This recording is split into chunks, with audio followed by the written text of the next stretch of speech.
Let's say you have your Hebrew Bible in front of you, you open Exodus 20, what do you see?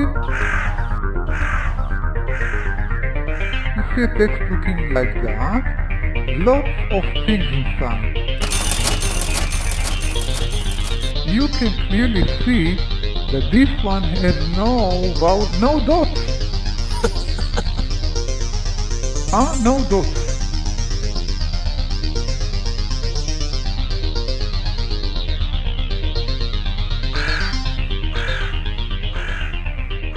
Welcome to episode number 6 of the Bible in OBRY. I am John, and I'm glad all of you have joined me. I've got a few things I want to address before I get started today. The first thing actually is I want to thank so sincerely all of you who have in some way or another been very supportive of what I'm doing here.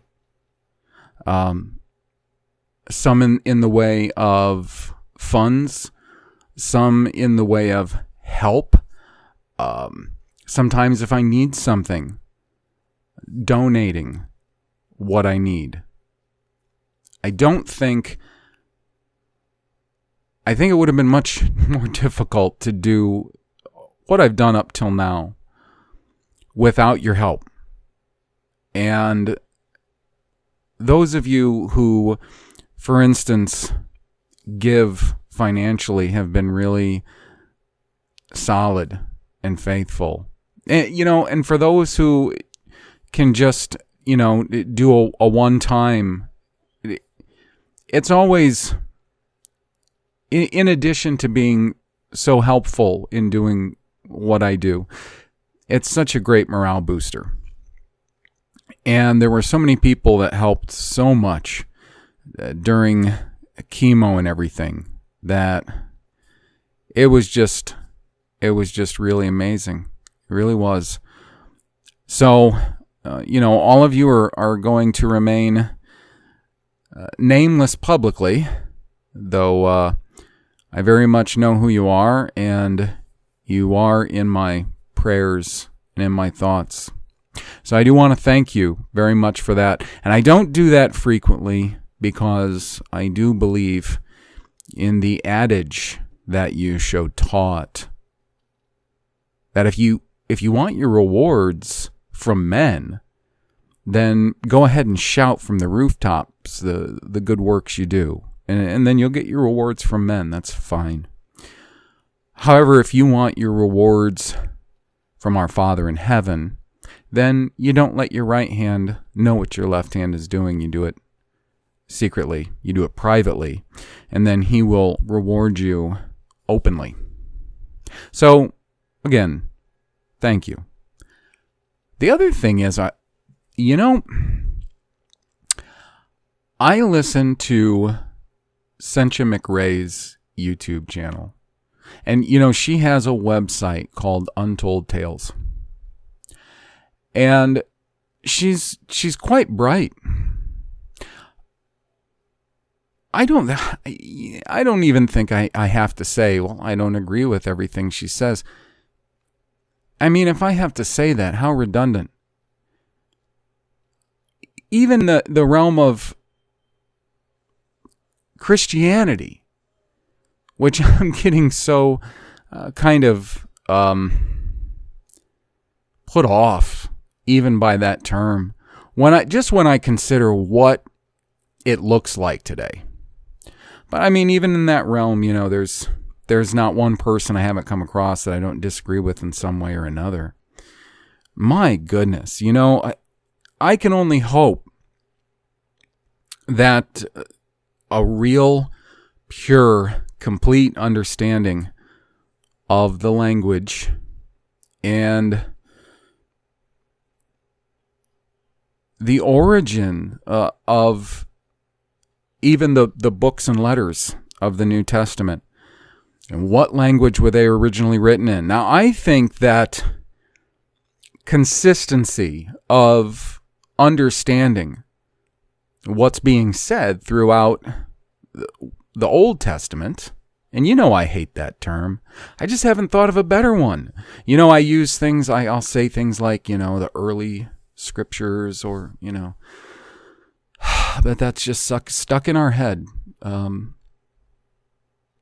So when you figure the consistency of ideas voiced throughout the Old Testament, and then you get to the New Testament, and we're supposed to believe that it was written in what's called Greek to us. They tell us it's Koine Greek. So that's supposed to mean the common Greek tongue. Because for anybody who's poked around a little bit in Greek, there's a lot of Greek dialects. I mean, they're dialects separated by geography, dialects separated by time. And the more you peer into the Koine Greek of the New Testament, the more you see some really inexplicable things that should make anybody really question whether that was honestly written in Greek in the first place. And of course, there's no proof of this at all. And the idea that, well, yes, we know it was written in Greek because of just how often the quotes in the New Testament are more harmonious with the Septuagint, which is also in Koine Greek, than they are harmonious with the Masoretic text. Therefore, we know, and that is circular. It's as circular as the idea of knowing by a layer of strata, fossil strata, that say these certain animals were a certain age. And how do you know those animals were a certain age? Because of the strata layer. Well, how do you know how old the strata layer is? It's because of what's in the strata layer. It's circular.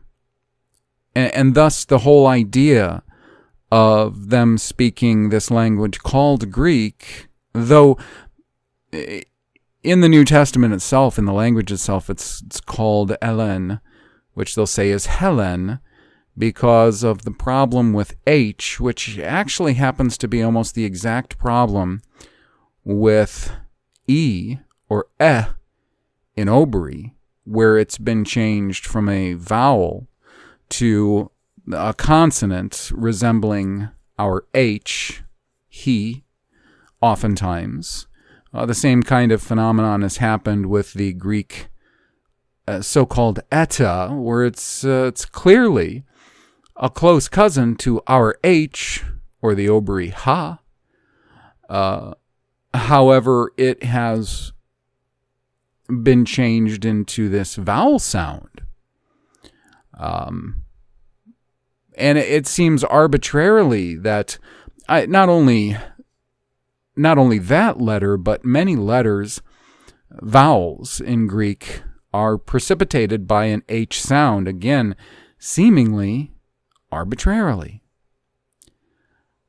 I used to think that Hebrew, not OBRY, but Hebrew was a very arbitrary language. That's why I called it a fiat language. And that it was full of contradictions and inconsistencies, which I still believe that, as it's presented to us. However, I'm starting to think that Greek might be far worse. Thus that old expression, it's all Greek to me. Well, before I continue in this line of thought and rhetoric, so just so you know, in case anybody is maybe scratching their head and saying, well, what about colors? I started by introducing these ideas of colors and had a word study last week on white. Colors that are translated into English as white. Well, that hasn't stopped. In fact, I'm working on the next one.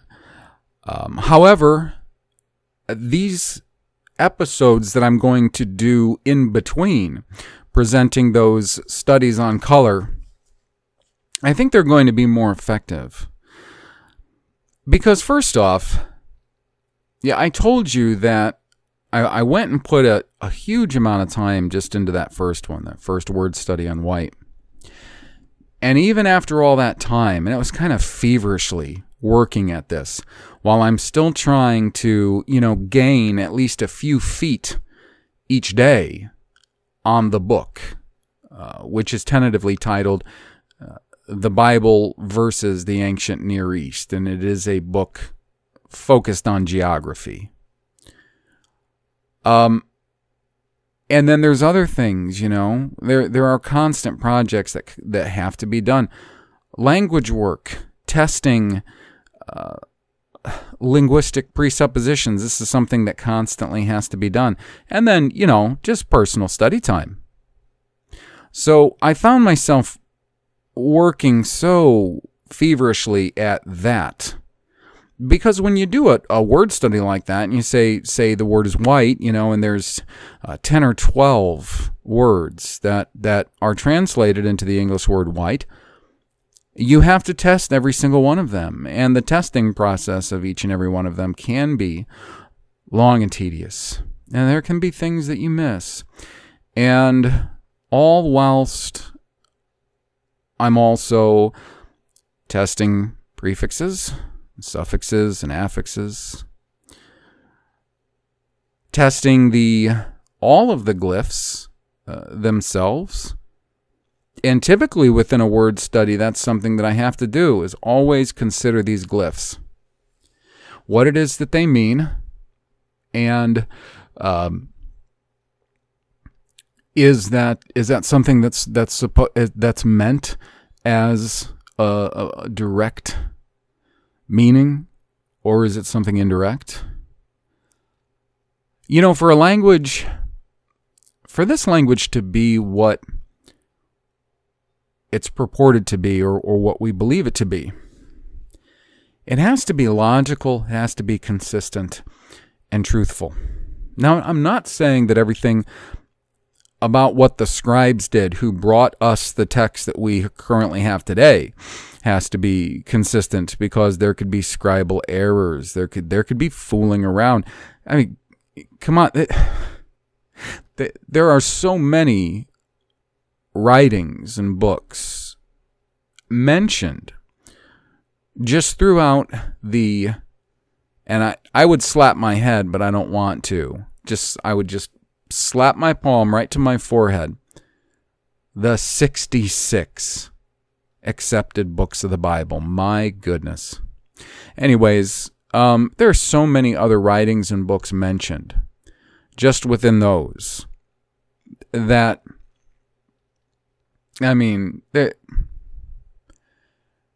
it's obvious that what we have is not complete. The people that are in, some of these sub-schools of just an absolutely sincere, passionate belief that we have any particular perfect copy, they're setting themselves up. They're setting up the people they have influence over for failure. This is something that I've tried to impress on them in the best way I can. Some they won't hear. They won't hear logical, truthful arguments. They've got it in their head that somehow we have to have a perfect copy of the Bible. And it's not just them. It's not just, say, KJV only people, or let's say if you're Jehovah's Witness, you would believe that copy was probably perfect and inspired, that Jehovah inspired C.T. Russell, and that you have a perfect copy there. This is just a recipe for error and failure. And people on the other side, the people that are critics of the Bible, that don't believe the Bible's true at all, they oftentimes will use that sort of illogical argument and say that if it really is the one true God that inspired or wrote this book, and if, he promised these things about perfectly preserving it and all that, why are there all these problems? Well, first off, there is no promise. He did not make a promise that he was going to perfectly preserve it at all times, first off. Those kinds of claims are usually KJV-only people claims, maybe some other sects as well, and they are based on very obscure, brief texts that they misread, they read into, they pull only from the particular translation of those texts that they like, that support their argument. He made no such promise. In fact, something he did promise was that he would write his laws on the hearts, the inward parts, or the minds of his particular, peculiar people. That is something he promised. Before he promised to perfectly preserve his word in all times and all ages to all people, he promised that. Jeremiah 31:33. So here's the thing. I think it's best just for both you and myself to put a little bit of space in between doing those word studies. Because even if I smooth them out a little bit by, not going through tediously every single example of similar words, things like that, just methods I could use to make it a little bit more flowing, even if I did that, it would still be week after week, episode after episode. It would still be very tedious for both of us. So because of that, I'm going to put some space in between it. And in the interim episodes, what I'm going to be doing is I'm going to be talking about something that I don't talk about very much. And not for a long time, and certainly not in a lot of depth. Now, this is something that if I were to go about preparing for it by doing studies on it, I would not be making any more shows because I would spend all of my time in tedious study and looking up and writing and investigating and thinking and testing and trying. So, shooting from the hip on these ones, not completely, but a little bit. So, this will be certainly extemporaneous, not spontaneous, definitely extemporaneous to a degree. So what it is that I started looking at, because I was thinking about this, thinking about it a lot,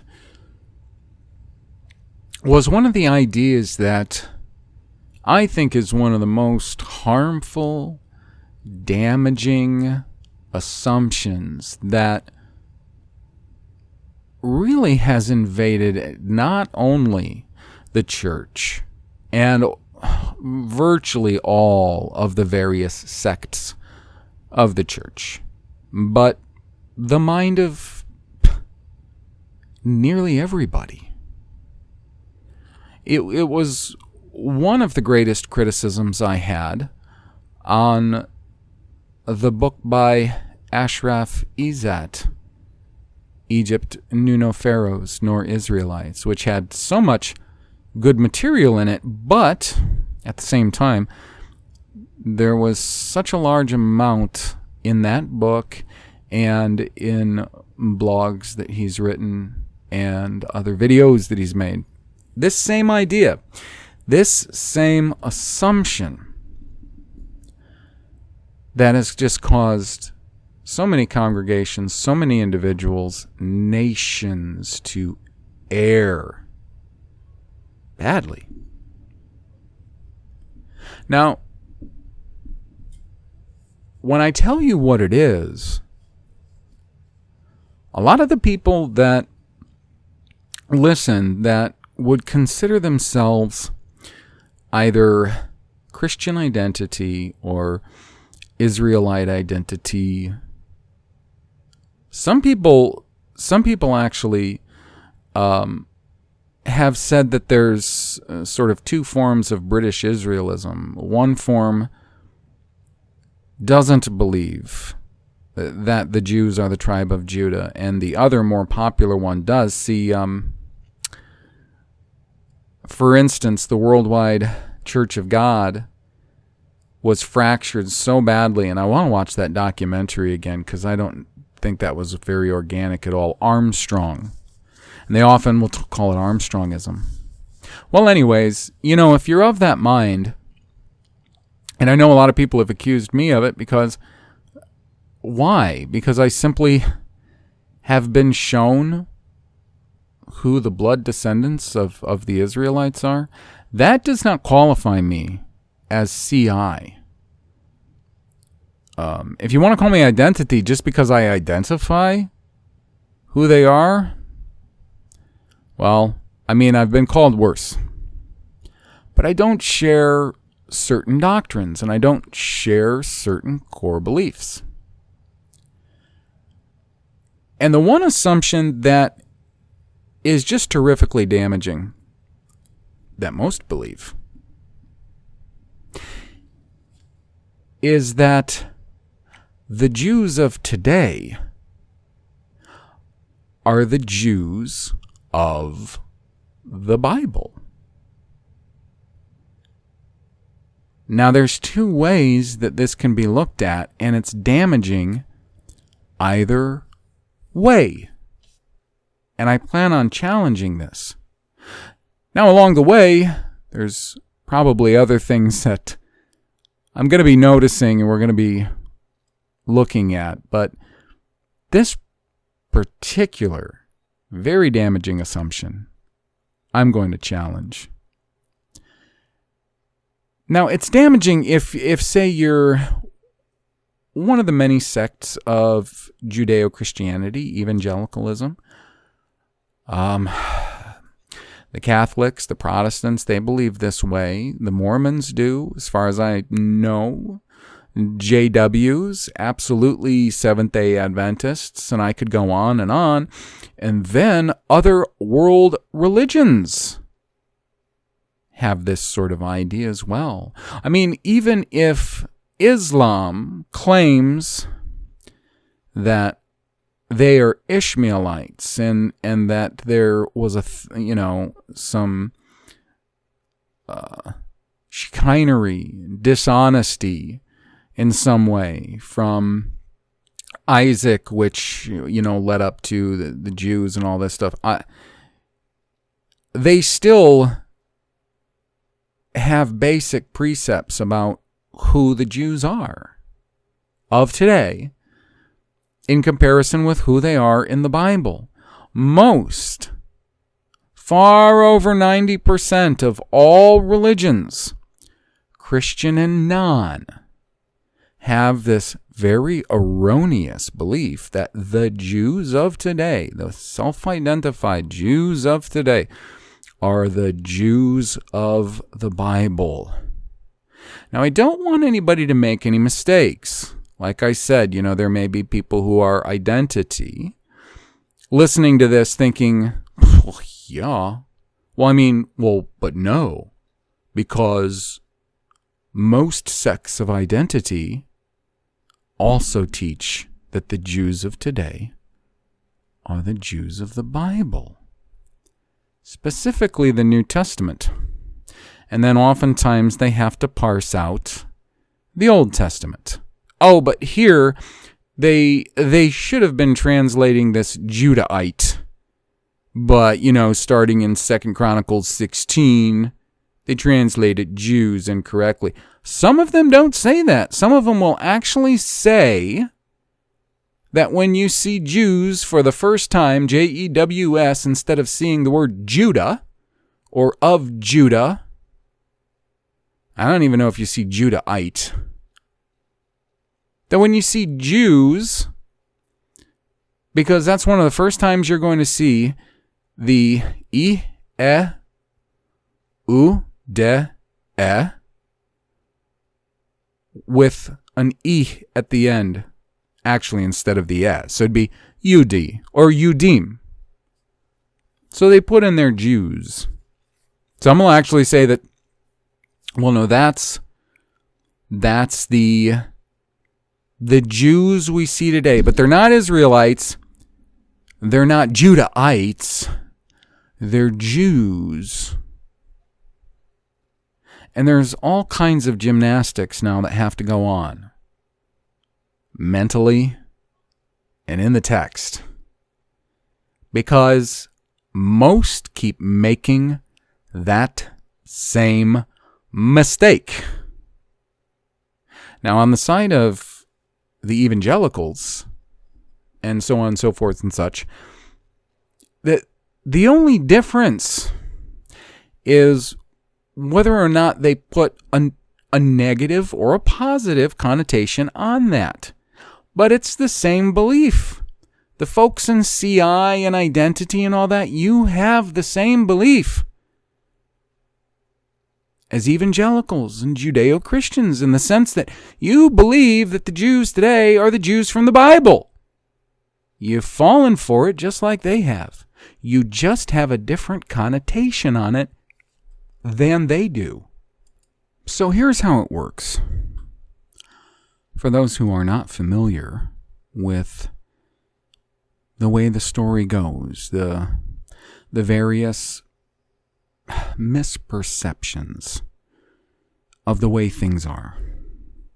Now, on the side of the grand majority of people who believe that today's Jews are the Jews from the Bible, specifically the New Testament, it's actually only a fringe amount of people in identity that would apply the same identity of the New Testament Jew to those passages in which you see Jews in the Old Testament.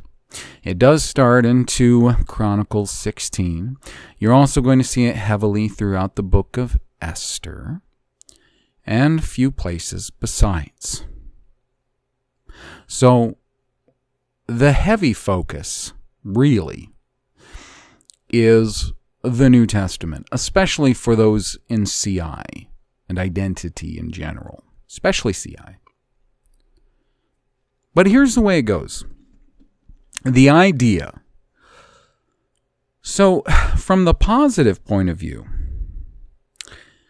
it would be that the Jews of today are the direct genetic descendants of the people that are being spoken of when we see the word Jews, Jews, in the Bible, particularly the New Testament. Now, the positive connotation, the positive aspect to people, what they are expecting is through a lot of really lousy eschatology, eschatological teachings. Many of them that I can directly link to Jewish rabbis or Jews in general, of futurism. And I mean, my goodness, you know, I don't have to just pick on futurism, because many, many preterists and historicists, if not all of them, believe the same error.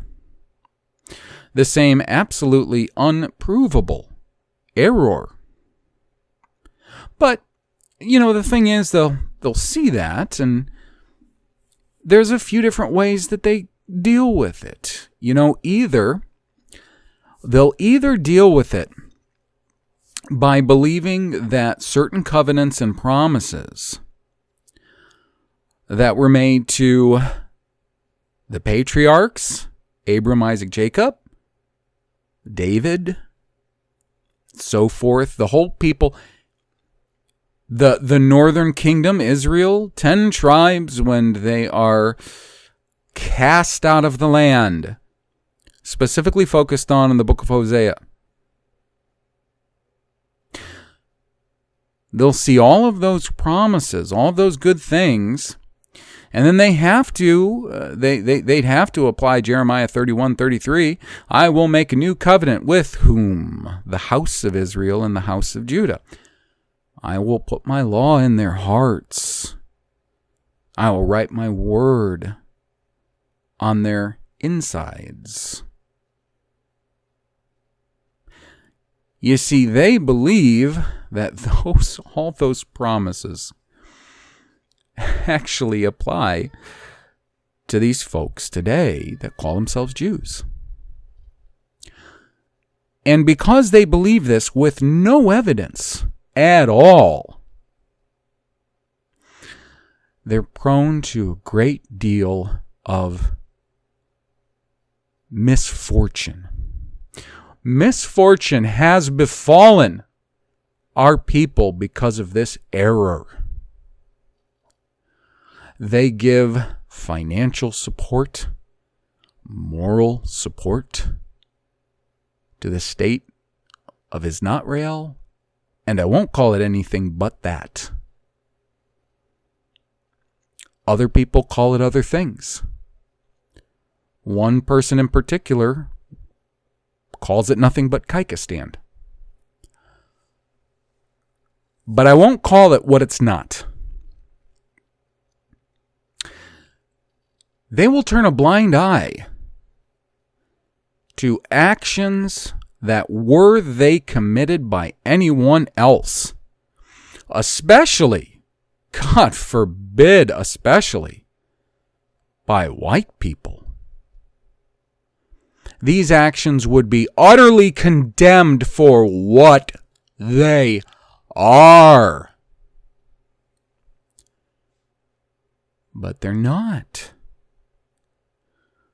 Because they have an erroneous idea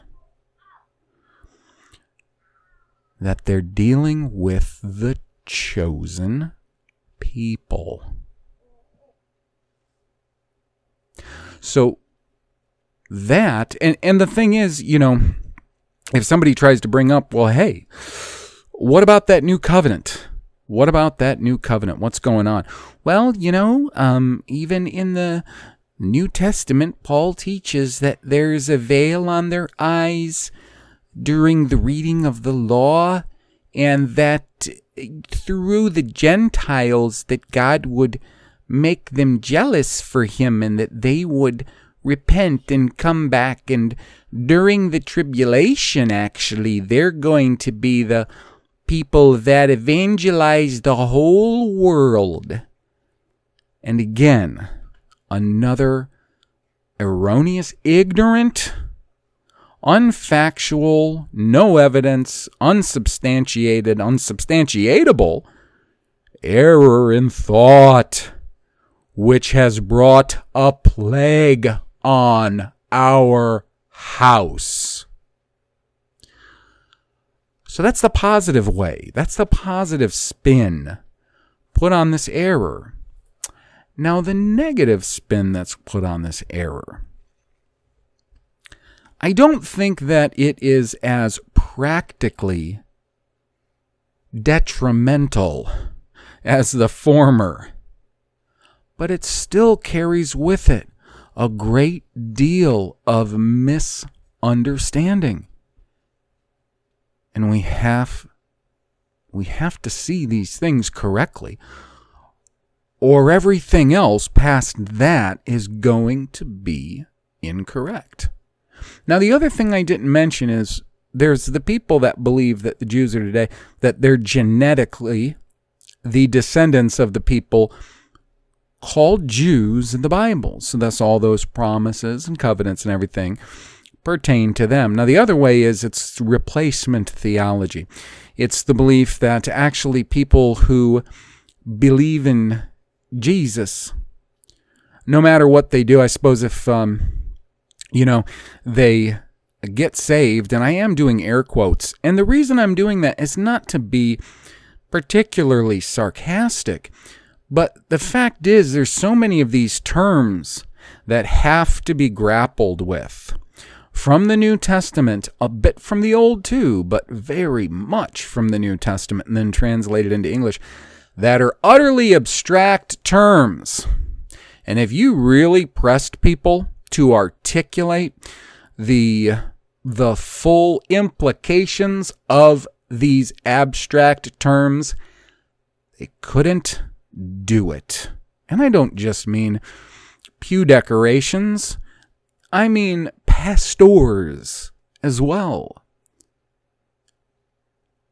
So there's the people that believe in this replacement theology, that just anybody who believes in Jesus and puts their faith and heart in him, that they are Israel, or the Israel in Judah, and that the physical blood descendants of these men aren't. And there are some very, very serious problems with that as well. Now, I'm not going to talk about where I stand as far as any of these beliefs yet. However, I am going to tell you where I stand on this error of believing the Jews of the day are the Jews of the New Testament or the Bible. Whenever you see JEWS, don't think of the people today. Okay, so the negative connotation camp. This is most particular CI, Christian identity, or whatever identity factions there may be, or individuals, personalities. Now, this idea essentially believes the same thing, except they are far more savvy to the character of the Jews today. And the problem arises in the fact that they understand the Jews of today have no claim, no evidential, concrete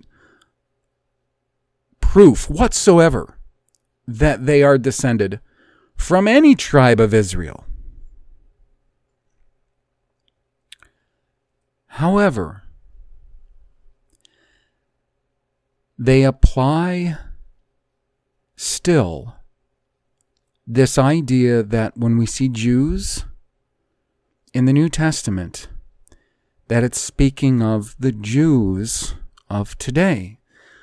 This still is an idea, a dogma, that is just rife with problems. I saw this a long time ago. I ended up getting caught up in a lot of a lot of mental and linguistic, philosophical play has to be done to make this work. And a lot of clear, glaring facts have to be swept under the rug to make that work.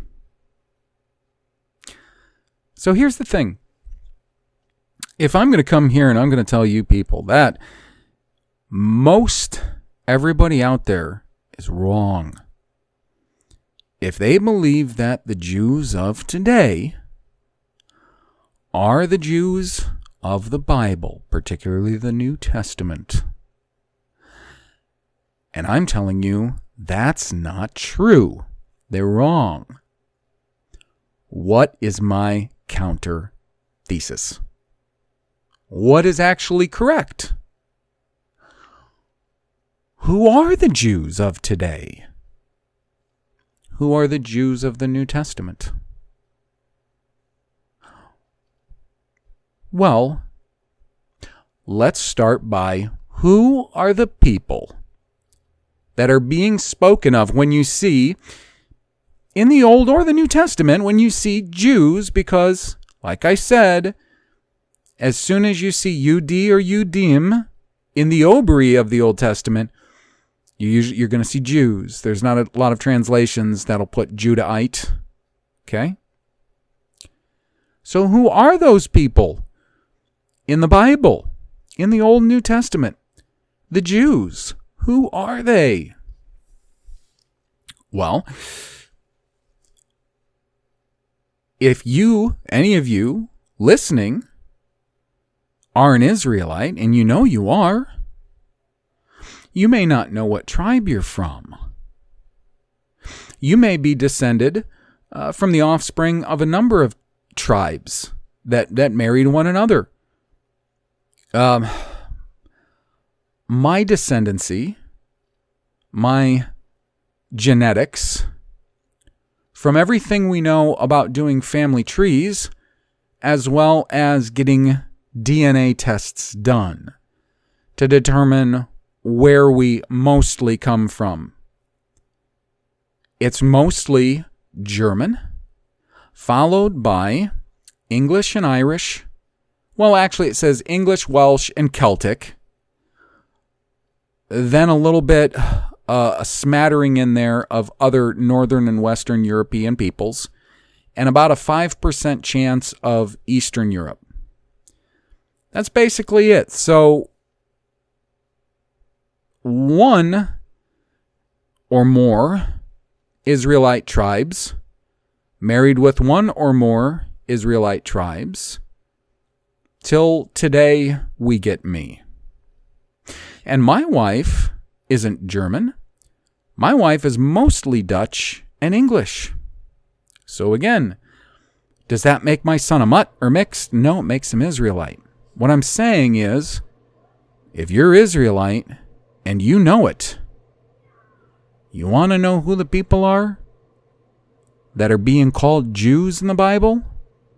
Well, if your ancestry is in any part from the tribe of Judah or Benjamin or Levi, or there were sparse amounts of all the other tribes, there were sparse peoples of all the other tribes that were living around Judah still at the time. It's just that the tribes were not being represented in large numbers, but there'd be sparse amounts there, okay? So every time you see Jews in the Bible, what's being talked about, the people being referred to, are you. You. Now calm down. I'm not calling you people. Those of you who are listening who know you're descended from Israelites, I'm not calling you the equivalent of Jews today. No. Understand me. There is a deception at work. When you see Jews, whether it's in the Old Testament or the New Testament, in the Old Testament, it's going to be Yudi or Yudim. In the New Testament, there's going to be about 22, 23 variants of the root Judah. That is spelled iota, omicron, upsilon, delta, alpha. It is literally about the closest you get when transliterating into Hellen, Greek, from OBRY. Judah in OBRY, Judah in Greek, Hellen. That's right. Who are those people? Well, for the most part, they're the tribe of Judah, Benjamin, and Levi, with sparse amounts of the other tribes of Israel mixed in. Who are they talking about in the New Testament when you see the the deceptive term in English, Jew, it is overlying the Ellen Greek word Judah, which is nearly a spot-on transliteration of the OBRY word Judah. But you say, whoa, John, hold it. Look, man, you just don't get it. You don't understand why, when you see Jews in the New Testament, that's not us. That's not the Israelites. Because you see, back in one of the books of the Maccabees, there was a descendant of Judah Maccabee, of the Hasmonean dynasty, whose name was Hyrcanus, surname. So apparently at a point they took on those Grecian surnames, though we don't quite see them in the New Testament. But there's this John Hyrcanus character who defeats Edom and then gives them the option of circumcising and becoming like the Jews. See, like the Jews. You got to pay attention to all of these discrepancies and these clear contradictions. Anyways, so as the story goes, they had the option of becoming as the Jews or dying, and they chose to become as the Jews. And then in time, they came to dominate the society so much that they had taken over the priesthood, that they were the Pharisees, the scribes, the Sadducees. They were whatever bad you want to see.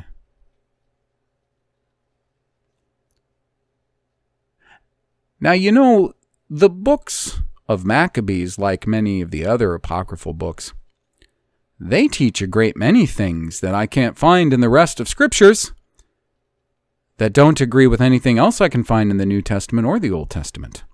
So you'll forgive me if I'm not willing to take those books as gospel. However, even if there were a certain amount, a modicum of truth in some of these, they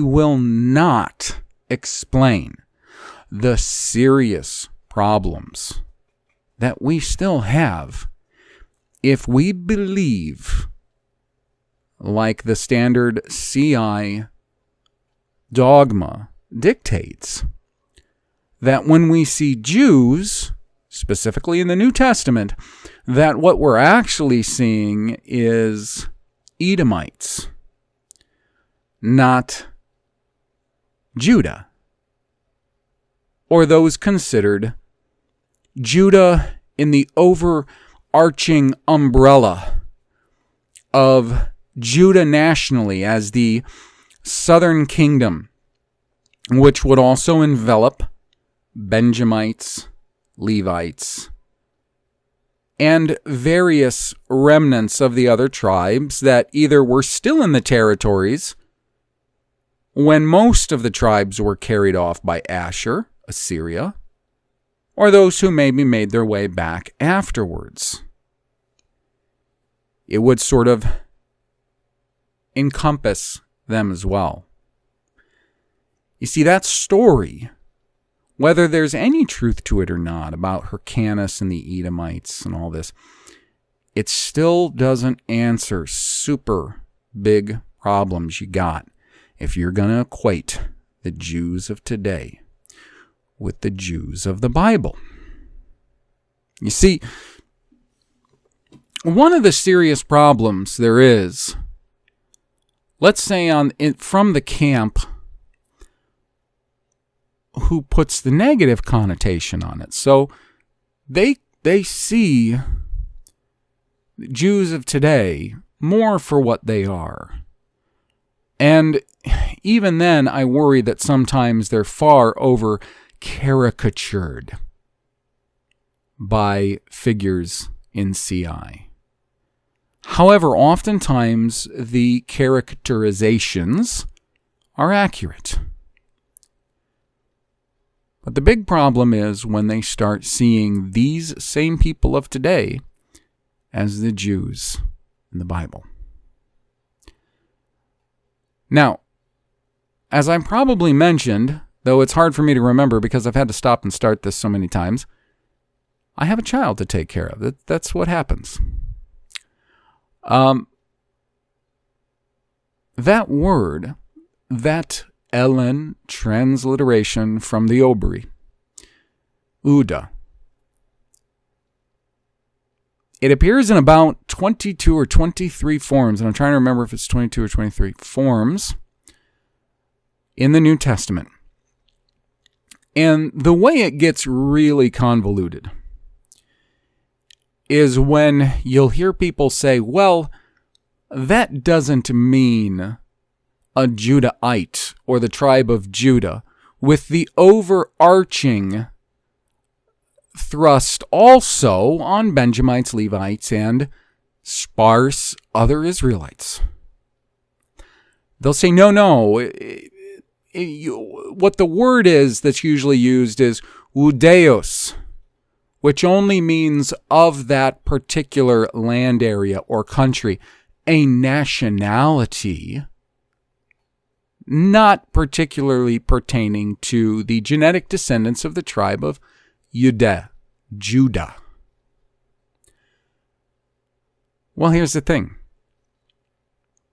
So, depending on context and syntax, your various forms and declensions, you can have from that root, Judah, you can have, for instance, Judas and Judan.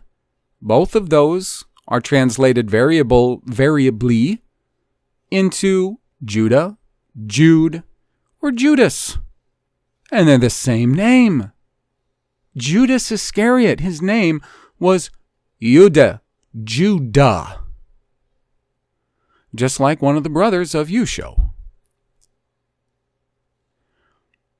You can take the variations like Udeos, Udeon, Udeoi, Udeu. You can take any of those variations you want. And they are going to mean, depending on the context, the syntax of how complicated Greek is in representing what ought to be a simple word, but they do have these various forms of a root that's represented in slight variance depending on the way it's used in the words around it. You're going to have a number of variations, but I assure you that root is the same. And you're going to be able to tell how it varies. As in the Old Testament, you could have Judah, and it's speaking of the man, the fourth son of Jacob by his first wife, Leah. You could have Judah, as in the tribe that was spawned from him. You could have Judah, as the inheritance, the land, given to that particular tribe. You could have Judah, as the southern kingdom after the split of kingdoms in the days of Rehoboam, the son of Solomon.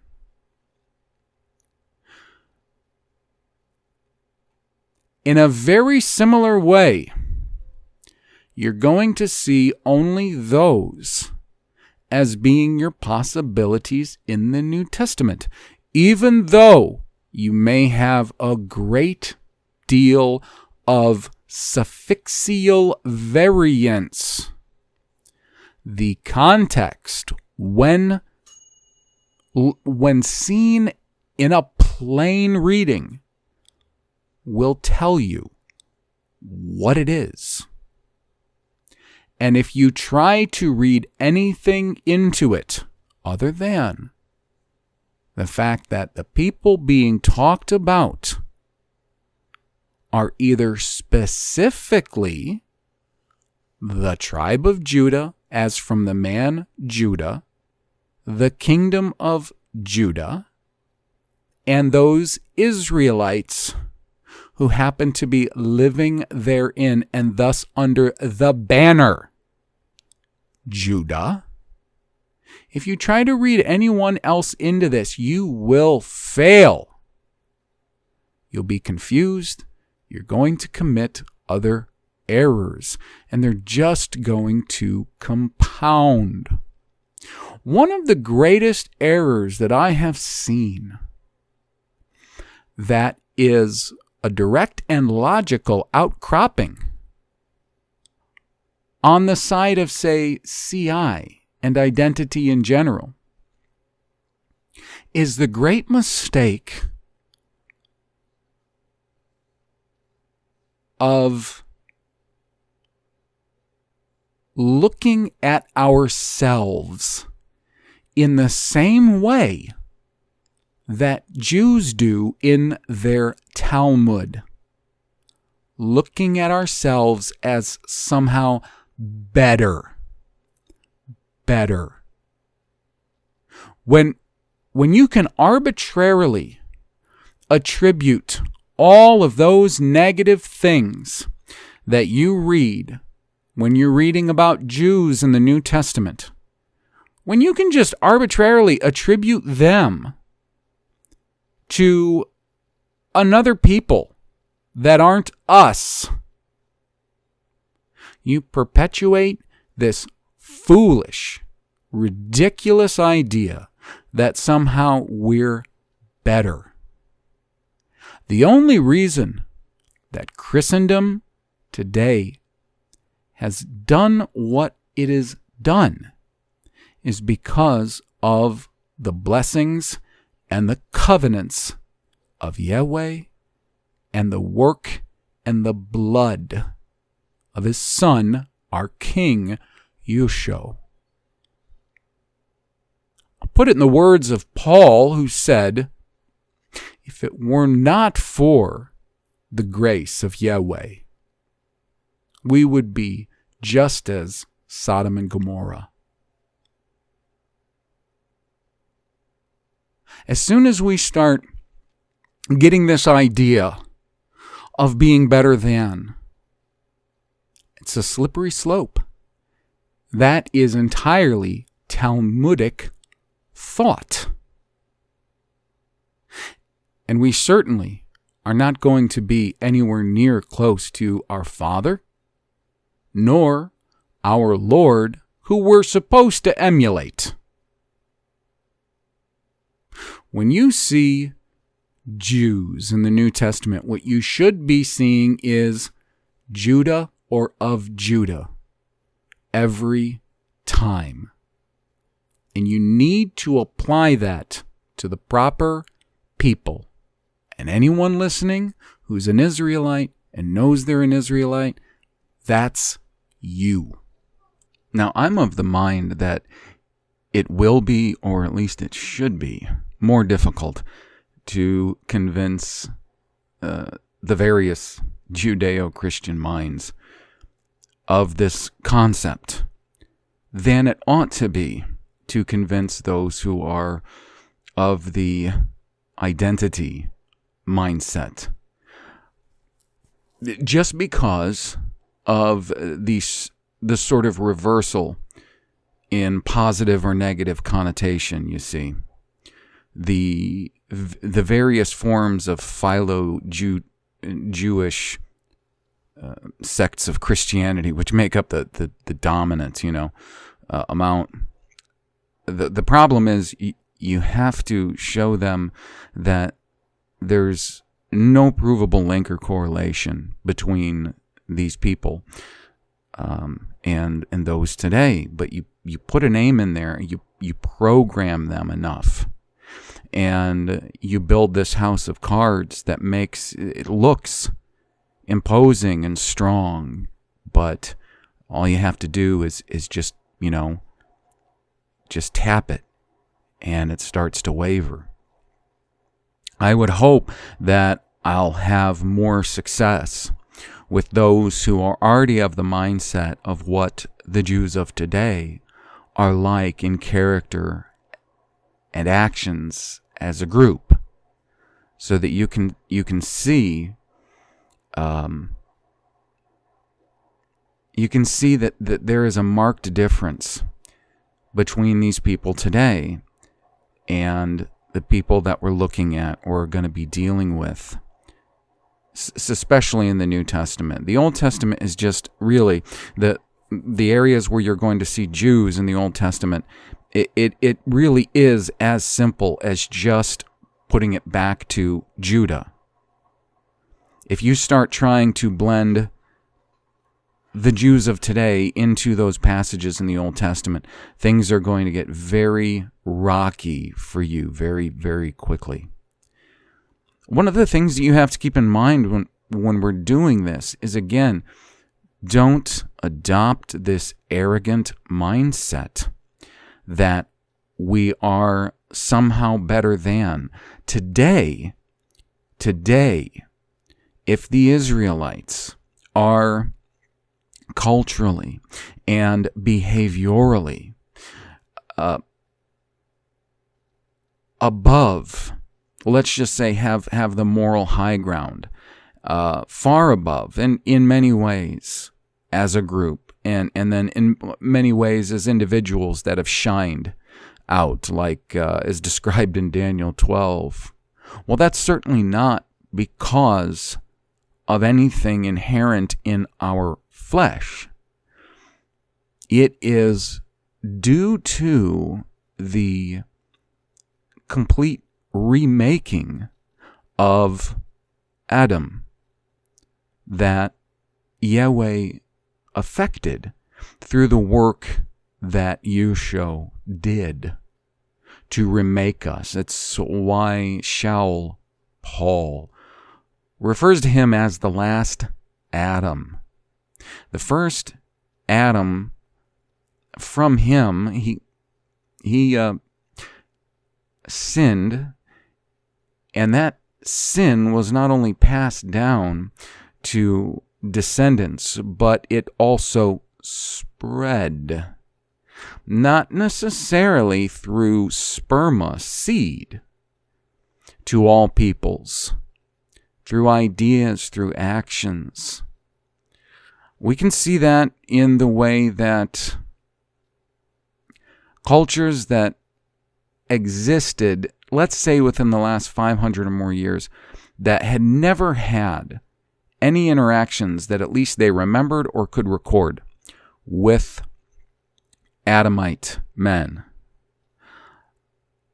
When they do have interactions with them, as recorded in the last 500 years, there are, if they're Christians, there are a number of good things that come to them as a result.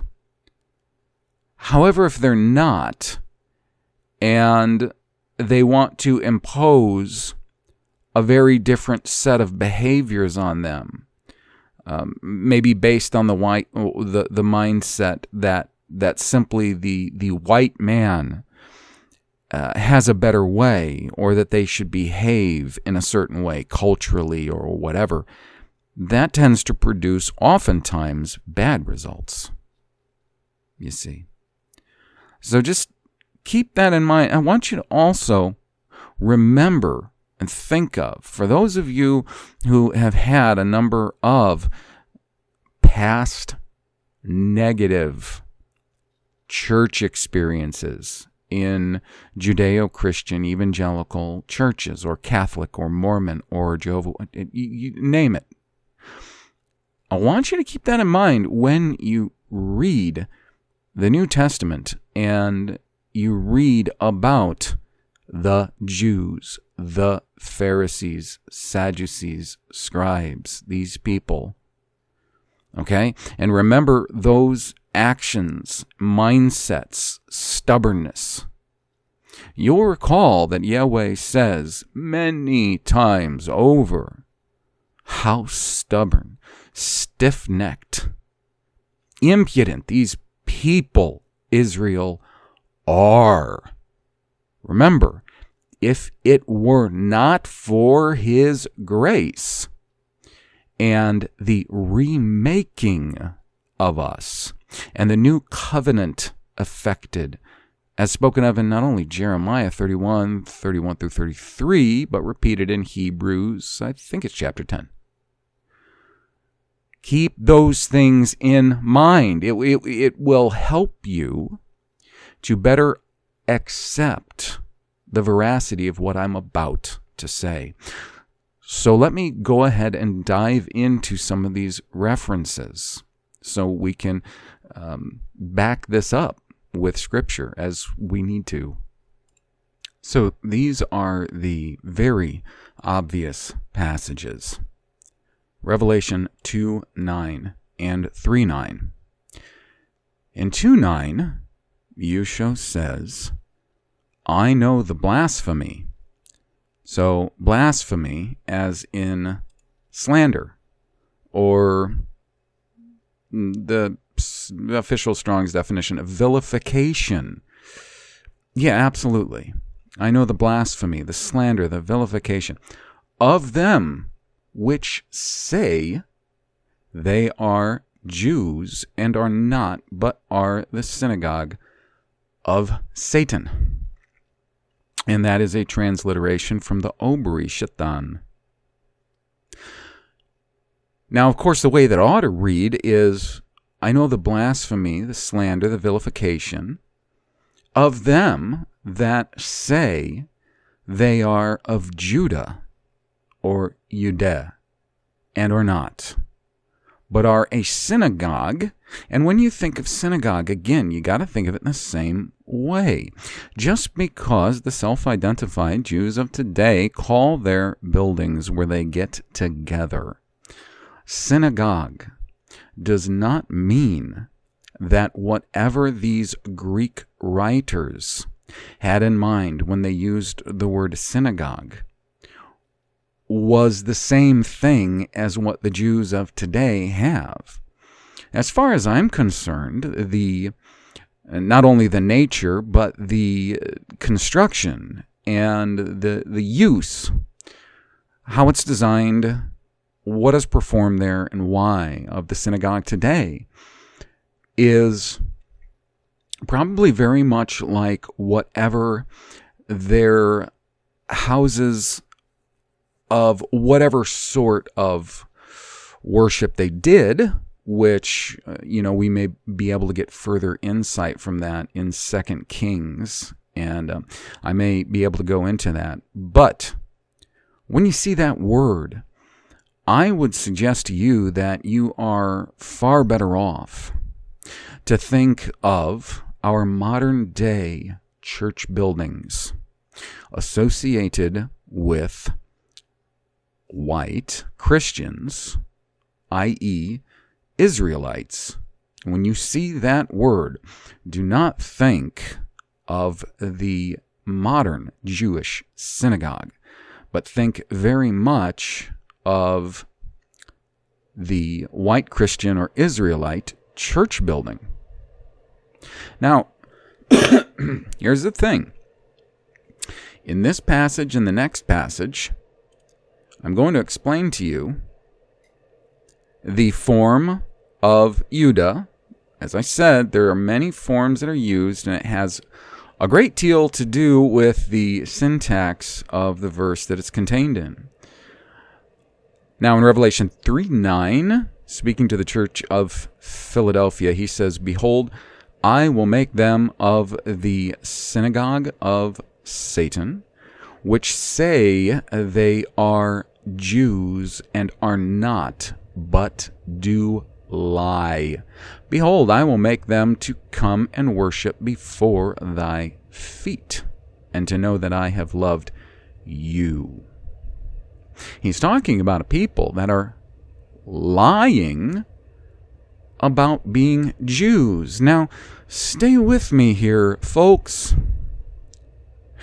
If the Jews in the New Testament are the Jews of today, and you believe that they're, heavily Edomite, or for the most part, they're representative of Esau, Edom, then these two verses I just read, they don't make any sense.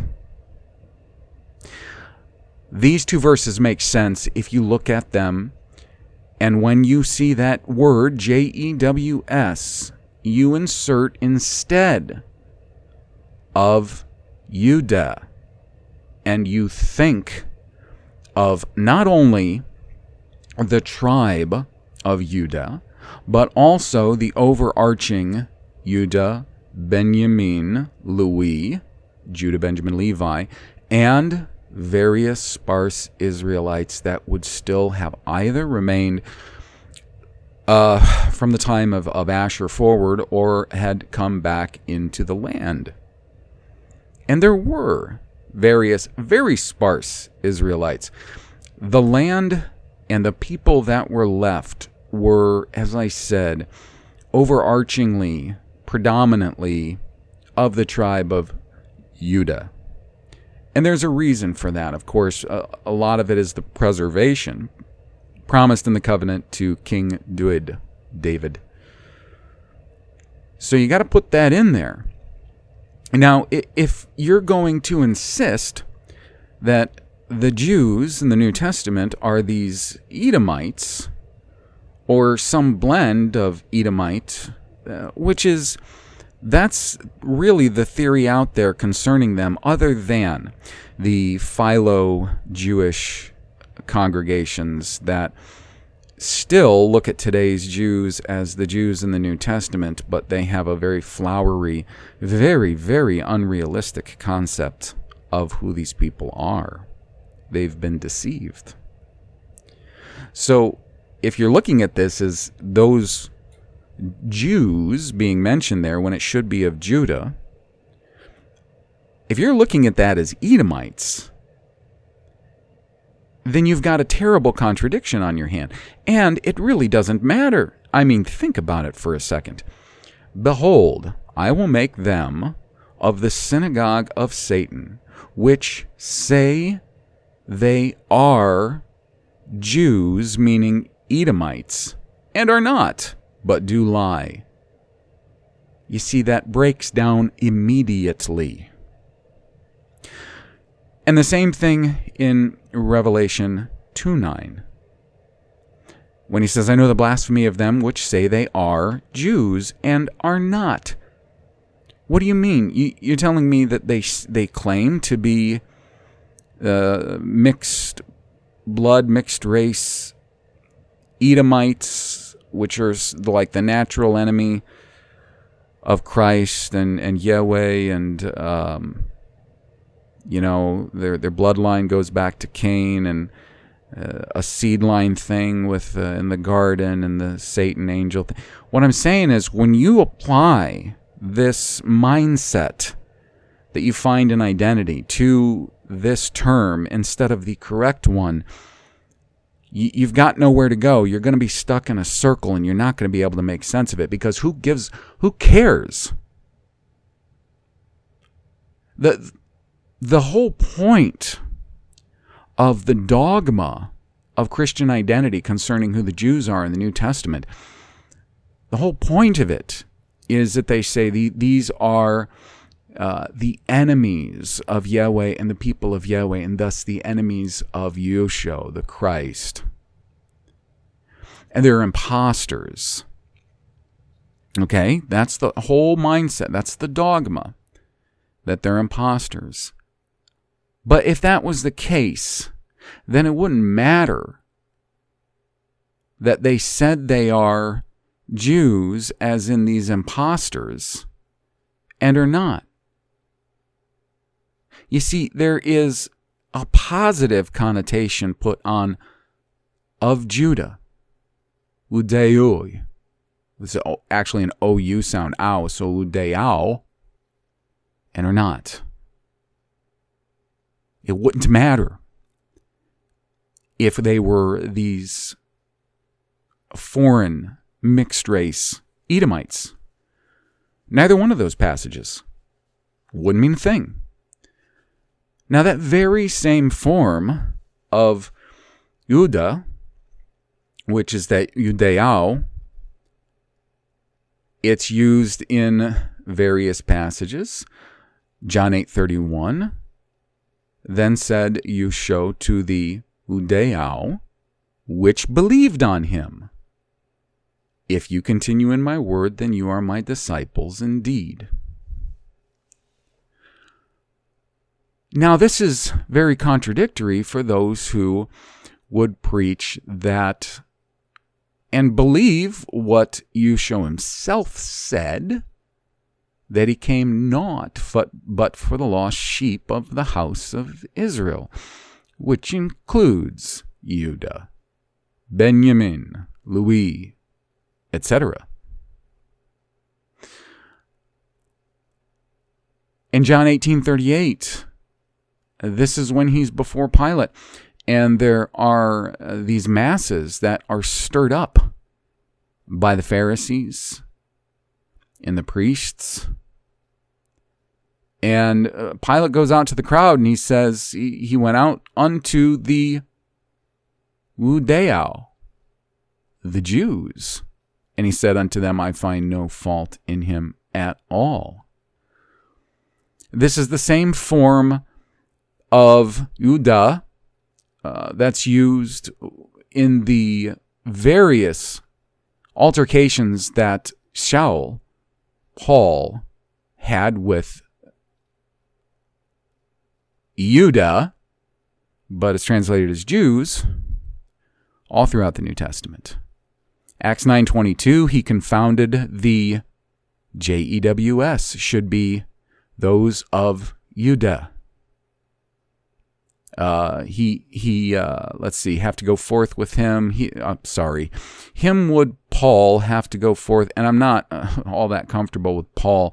I don't know what right there was exactly in these authors changing his name from Shaul to this Paulo. It seems extremely arbitrary to me. It's not like I actually had them tell me the Bible, like these cute kitty Bible stories. They had one that was the man whose name was changed from Shaul to Paulos, or Saul to Paul. But that doesn't happen. Yeshua didn't change his name to Paul. Yahweh didn't change his name to Paul. It just starts appearing as that. Just like we see Yudah, Yudim, Yudi in the Old Testament, all of a sudden start appearing as Jews instead of Judah. Again, Paul, and he found a certain Jew named Aquila, born in Pontus, lately come from Italy with his wife Priscilla, because that Claudius had commanded all Jews to depart from Rome, and came unto them. Well, Aquila, he's a good guy. So, again, you have a problem there. For those people that teach that not only did Yeshua come for the lost sheep of the house of Israel, but also did his disciples. And it is correct that that's who he came to minister to. We see in Paul, whether you want to agree with it or not, because there are people that disagree with it, that completely, they would like to wipe Paul out of the equation. He went to the broader Adamites, as in the children of Japheth, or perhaps Ham, or Shem. There were many children of Shem and descendants of those other children of Shem, besides for Arphaxad, which is the line that OBRY came through, and that later Abram came through. So there were many Shemites besides. Because this problem of Adam's sin and what we've been coping with and suffering under all this time is specifically an Adamite problem. This is why he doesn't only go to Israelites or Judahites, but he goes to many various men, Adamites. This is an Adamite issue. But Israel is the people within the broader spectrum of Adamites who Yahweh chose to call out, distinguish, separate, enter into covenants with, preserve, and use as a means of glorifying Him, for one thing, and for the restoration of everything. And as we can see in the New Testament, he also calls many non-Israelite Adamites. We can see in many, many passages in the Old Testament how he was very kind, showing great mercy, and making very good restitutionary or restorative promises to non-Israelite people. Asher, Mitzrim, he promises various non-Israelite peoples that they would be given inheritance among various tribes, not replacing them, but being included in those who are called Israel. So there are many more passages here where that particular form of Judah is used. And what you have to do is you have to believe that this is either Jews as we see them today, with, that you have that negative connotation of these people. You have to believe this is Edomites. It's like mixed Canaanite Edomites we're looking at here. And if so, it doesn't work. It just simply doesn't work. And there's many other reasons why. And I'm going to give you a few more passages here. Okay, now the next passage, I'm not going to get into too much the problems I have with the particular translations. But in the light of the passage, now this is John 1:10 and 1:11. The Gospel of John 1:10, 1:11 says he was in the world, and the world, now it's translated frequently, was made by him. However, I would argue that a far more accurate translation, the world was conceived because of him, and the world knew him not. Now the next verse, he came unto his own. His own. Idios. His own. And his own received him not. Who does he spend most of his time talking to?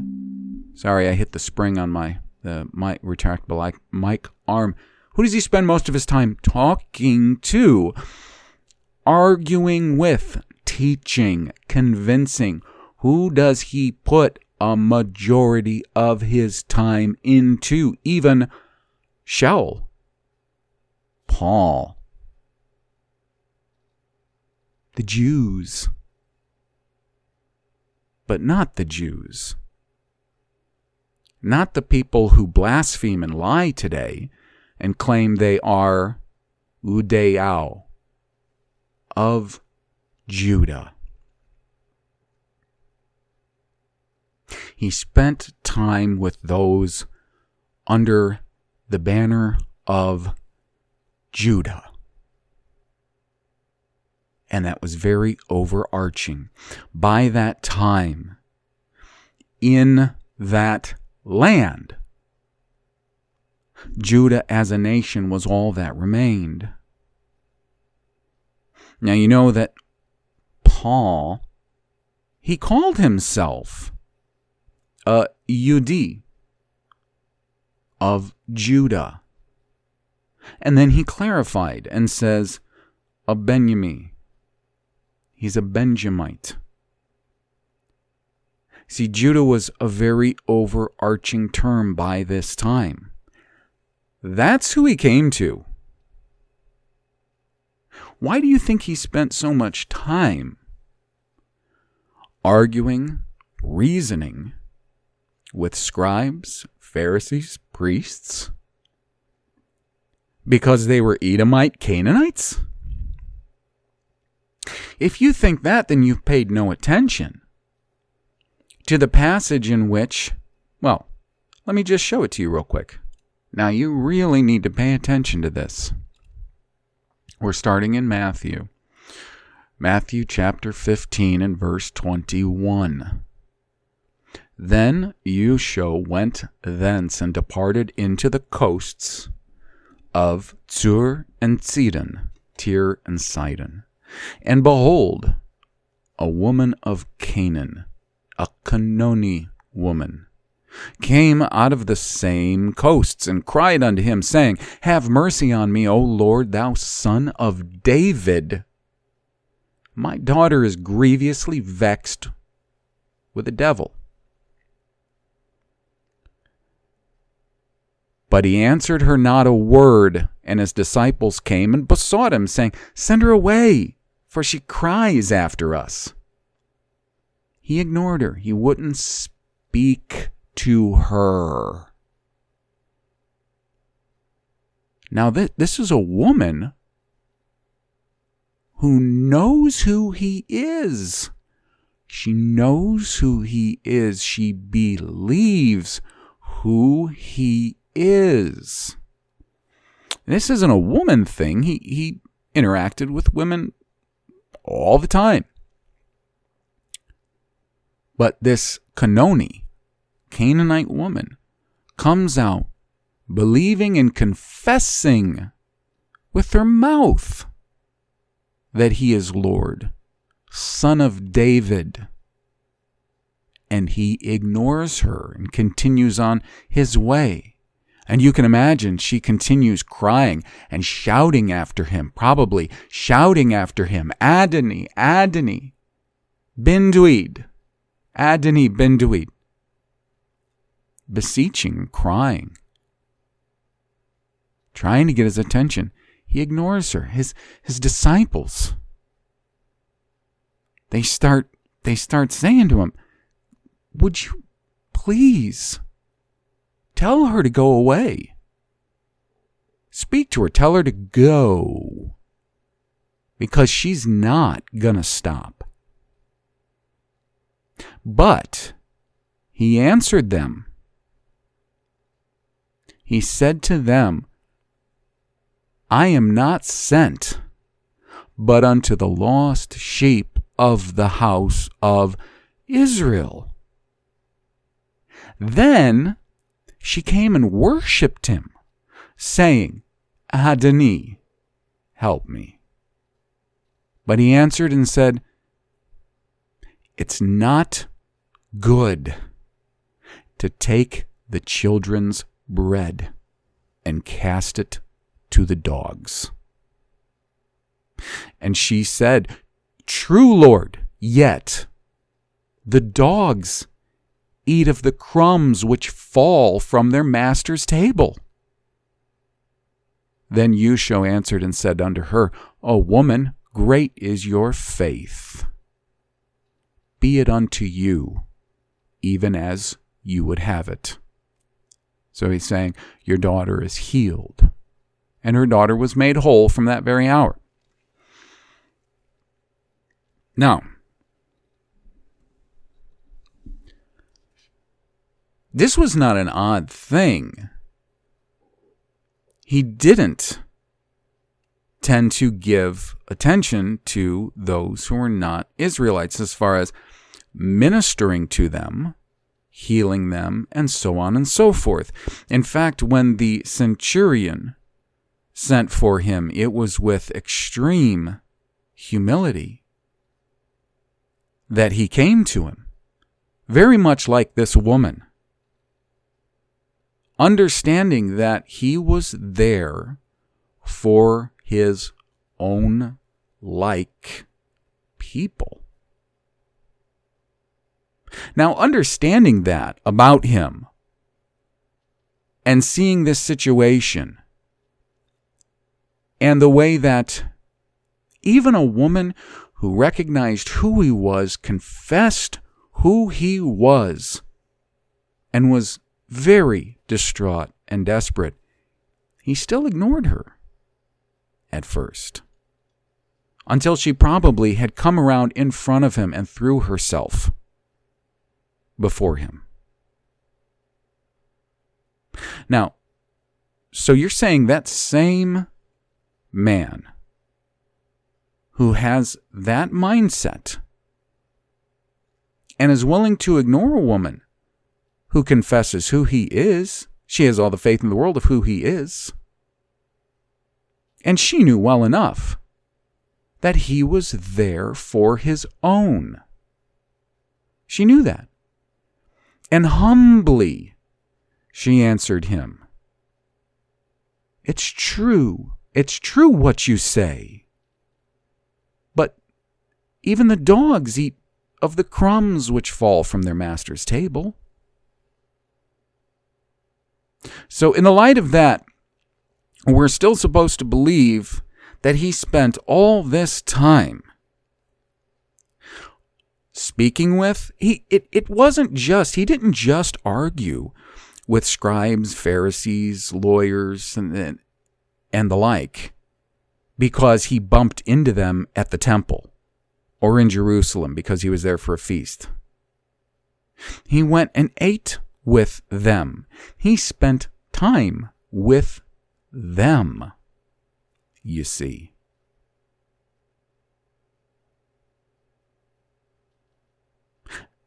His actions, and they're all over the New Testament. You have to make a deliberate effort to not see these things in order to keep asserting that that word, Judah, and its variances, which is very unfortunately, because of an agenda, has the word Jew laid over it.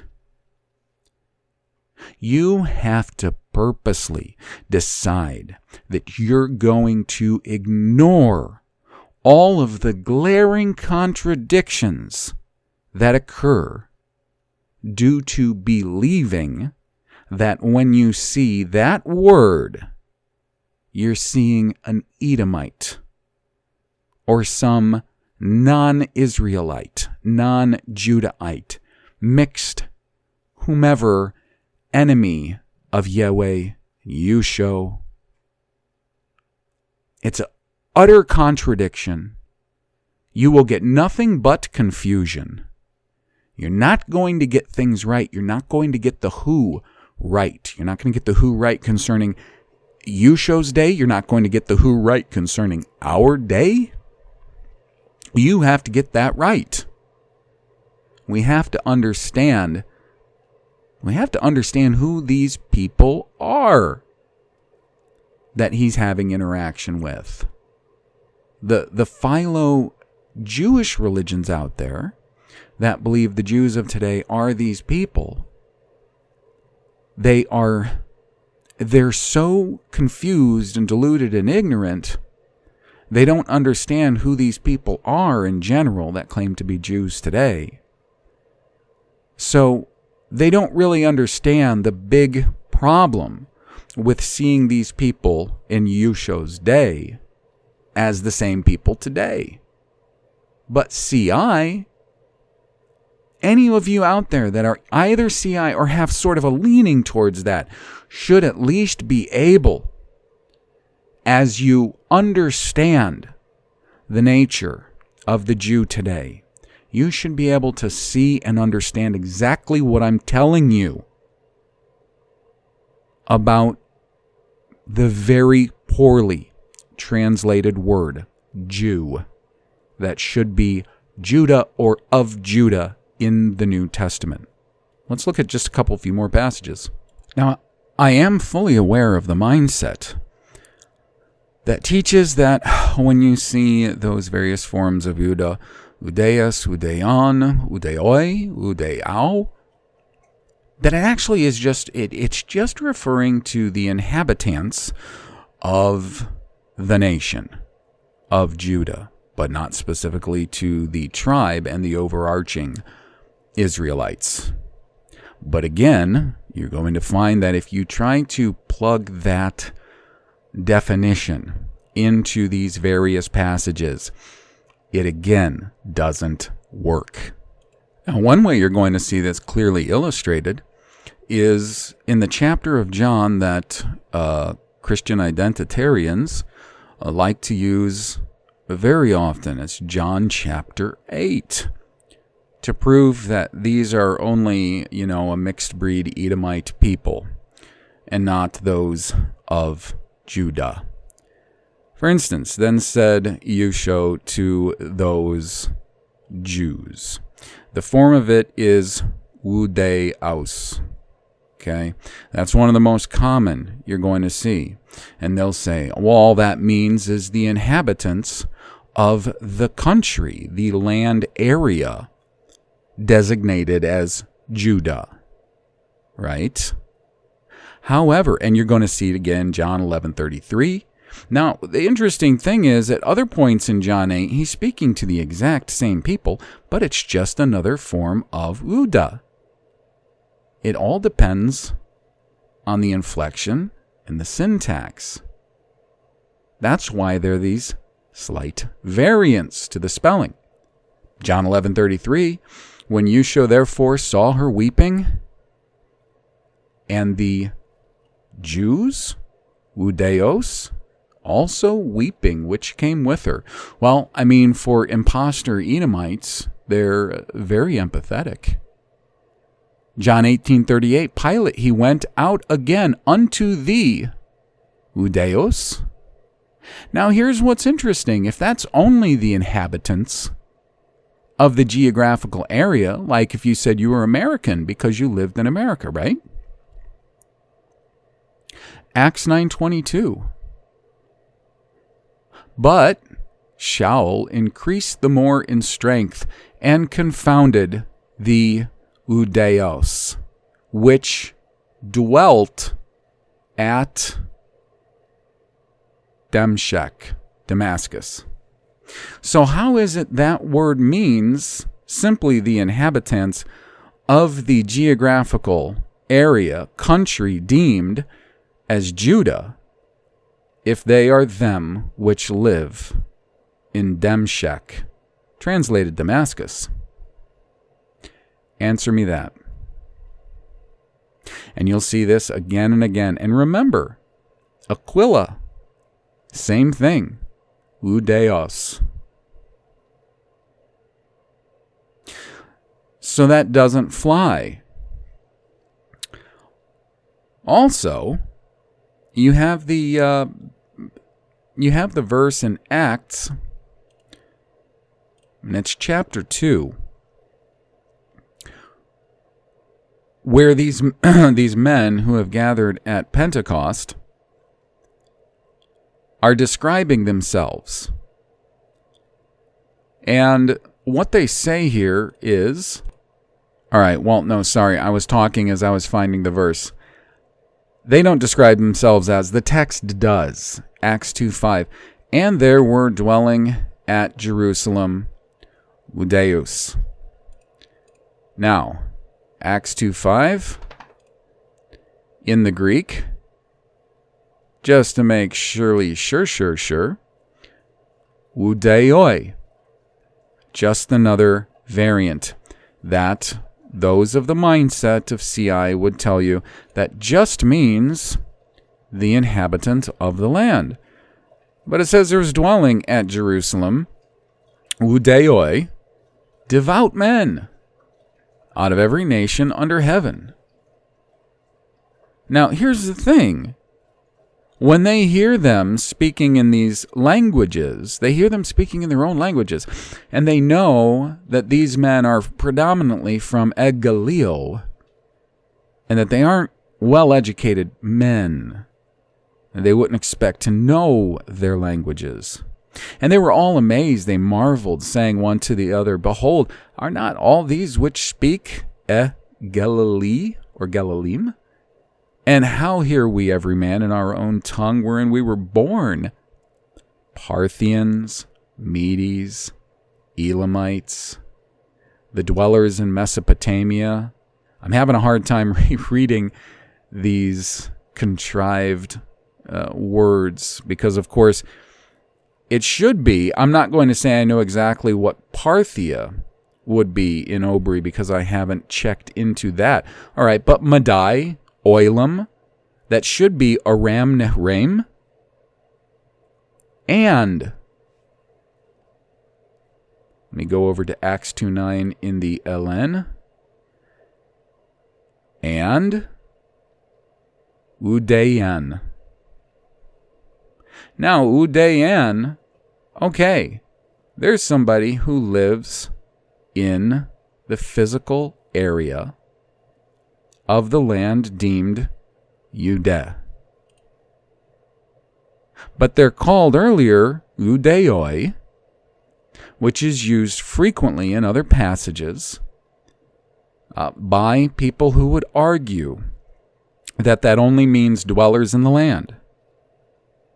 And they're not dwellers in the land. They're from these places called Parthia, Media, Elam, Cappadocia, Pontus, Asia, Phrygia, Pamphylia. Oh my goodness. Egyptus, Egypt. I doubt it. Oh, I don't doubt it. I know it's not the case. But do you get where I'm going? I hope so, because I've already arrived. It never works. It just never works. And as I said, you've got to ignore so much to make it work. Now, how about Udeos with the same root but the OS, simple OS ending? Because what a lot of people try to do, they try to play around a lot with the varied endings. And I need you to see that no matter what that suffix is, it's always going to be pertaining to Judah. Even when you see the suffix, as I just shown you, Udayan. Now, if you see that, you might have an argument as to the people dwelling in the physical geographical area, but that doesn't show up all that much. What mostly shows up is forms of various suffix added to that Judah stem that mean pertaining to, and that is the tribe of. Now,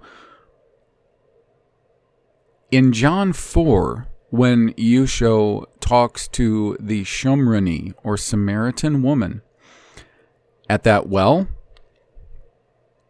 okay.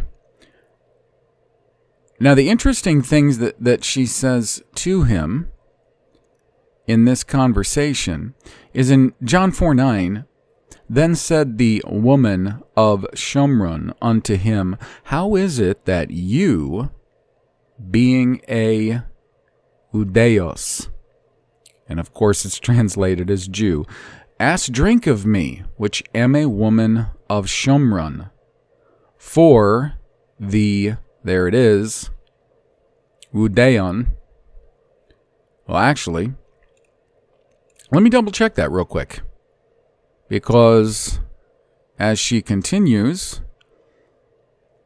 she is saying, thou being a Udeoi. So it starts with Udeos, and then again she repeats it as Udeoi, with that oi ending. I might just toggle back and forth as we go, because now we have os, we have oi. So anyways, she says that to him. How is it that you, being Udeoi or Udeos, you ask a drink of me? I'm a woman of Shomrun. For the Udeoi, they have no dealings with the Shomruni. And then Yusho answered her and said, don't call me a Jew. I'm not a Jew. I'm just kidding. He didn't say that. He didn't clarify. No. He answered and said to her, if you knew the gift of Alayim, and who it is that said to you, give me a drink, you would have asked of him, and he would have given you living water. He didn't deny her claim that he was Udeos, Udeoi. Two different forms. Now, interesting thing right here.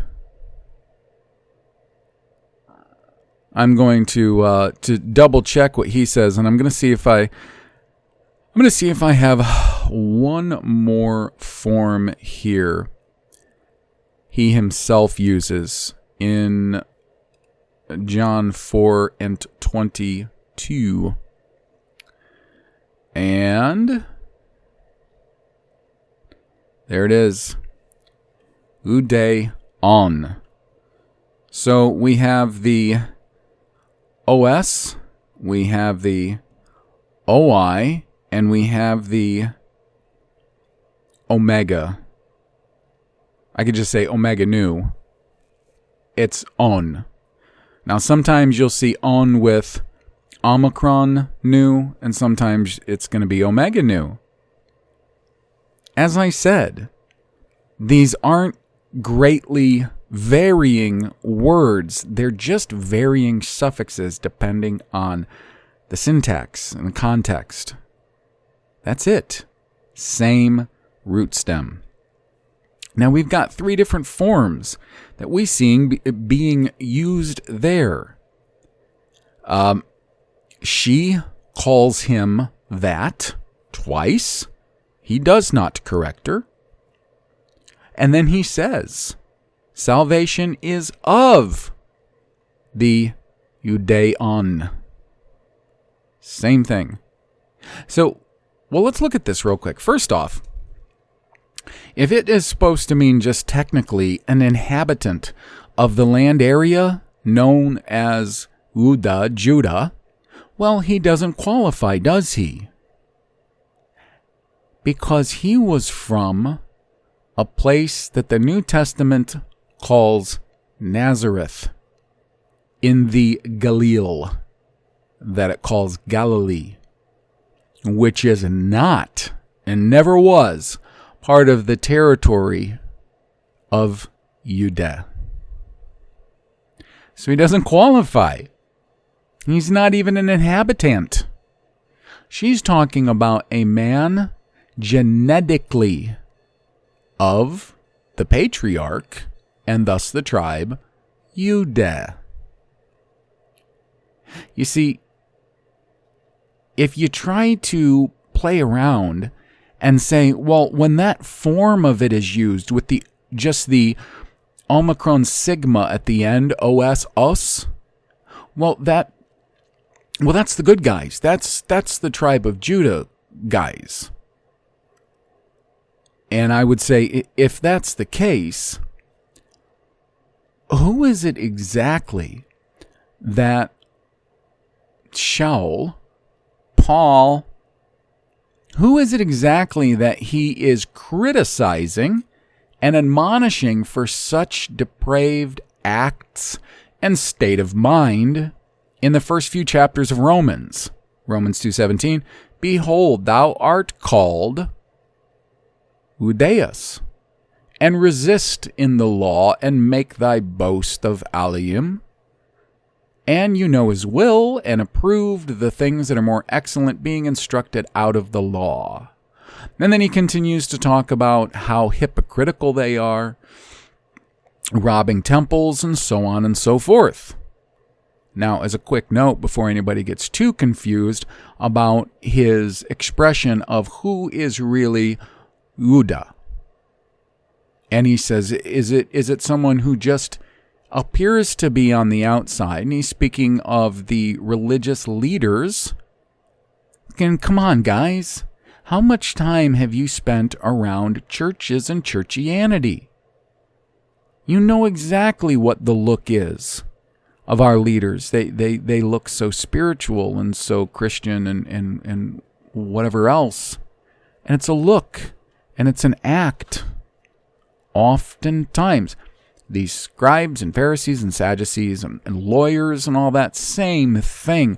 They were all polished on the outside, just like our preachers and ministers and high professors, whatever, doctors of divinity and lawyers. And again, there's lawyers. They're all polished on the outside.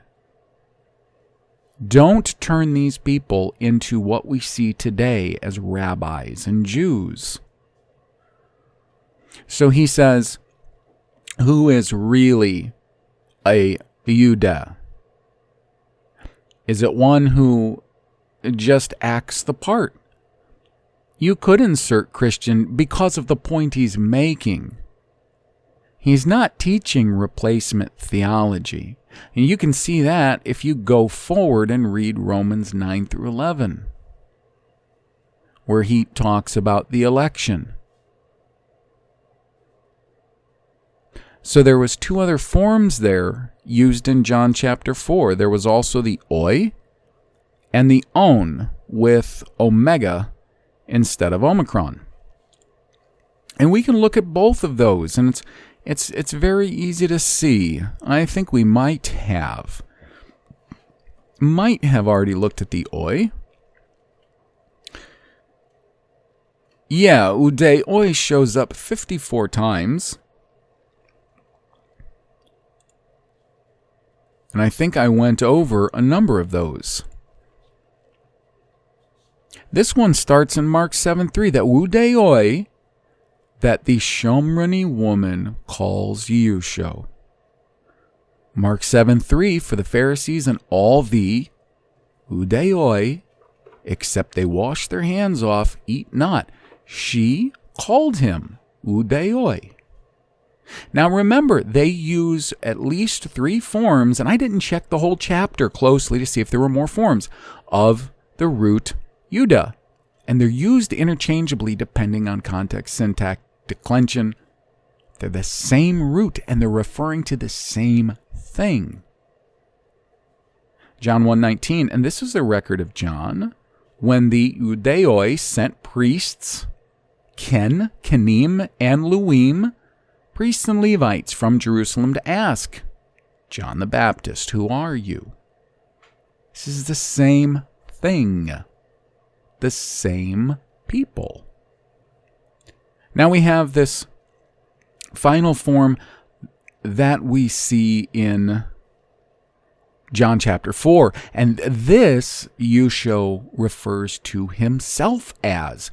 And he says, salvation comes from Udeon, Omega Nu. Now, there's a lot of those, starting in Matthew 2:2. When those men, not the Magi, but the Magoi, they come saying, where is he that is born king of Udeon? Same word, right? Art thou the king of Udeon? King of Udeon? You see, he does not correct her. and say he's anything else but what she asserted. And he said salvation is of Udeon.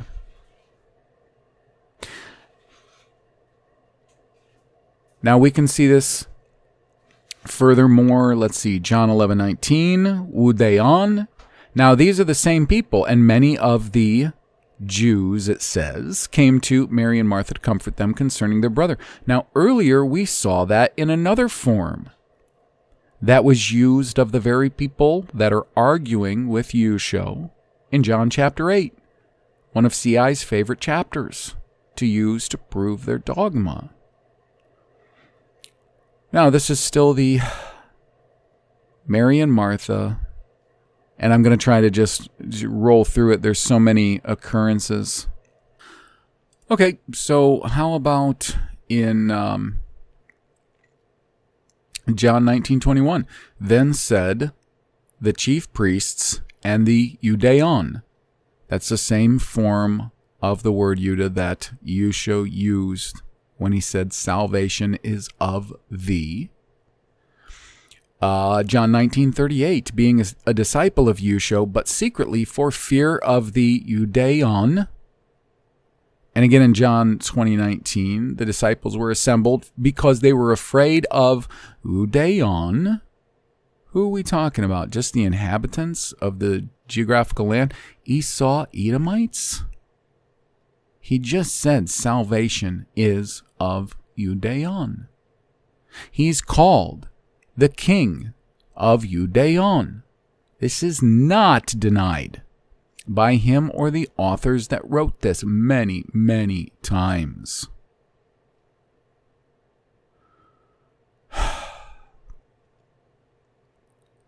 And you can check this variant out. If you go in Blue Letter Bible and you punch in, well, hold on. No, I mean, there's so many passages I can read you that they would put a negative spin on and say that this is Esau, Edomites, so on, such.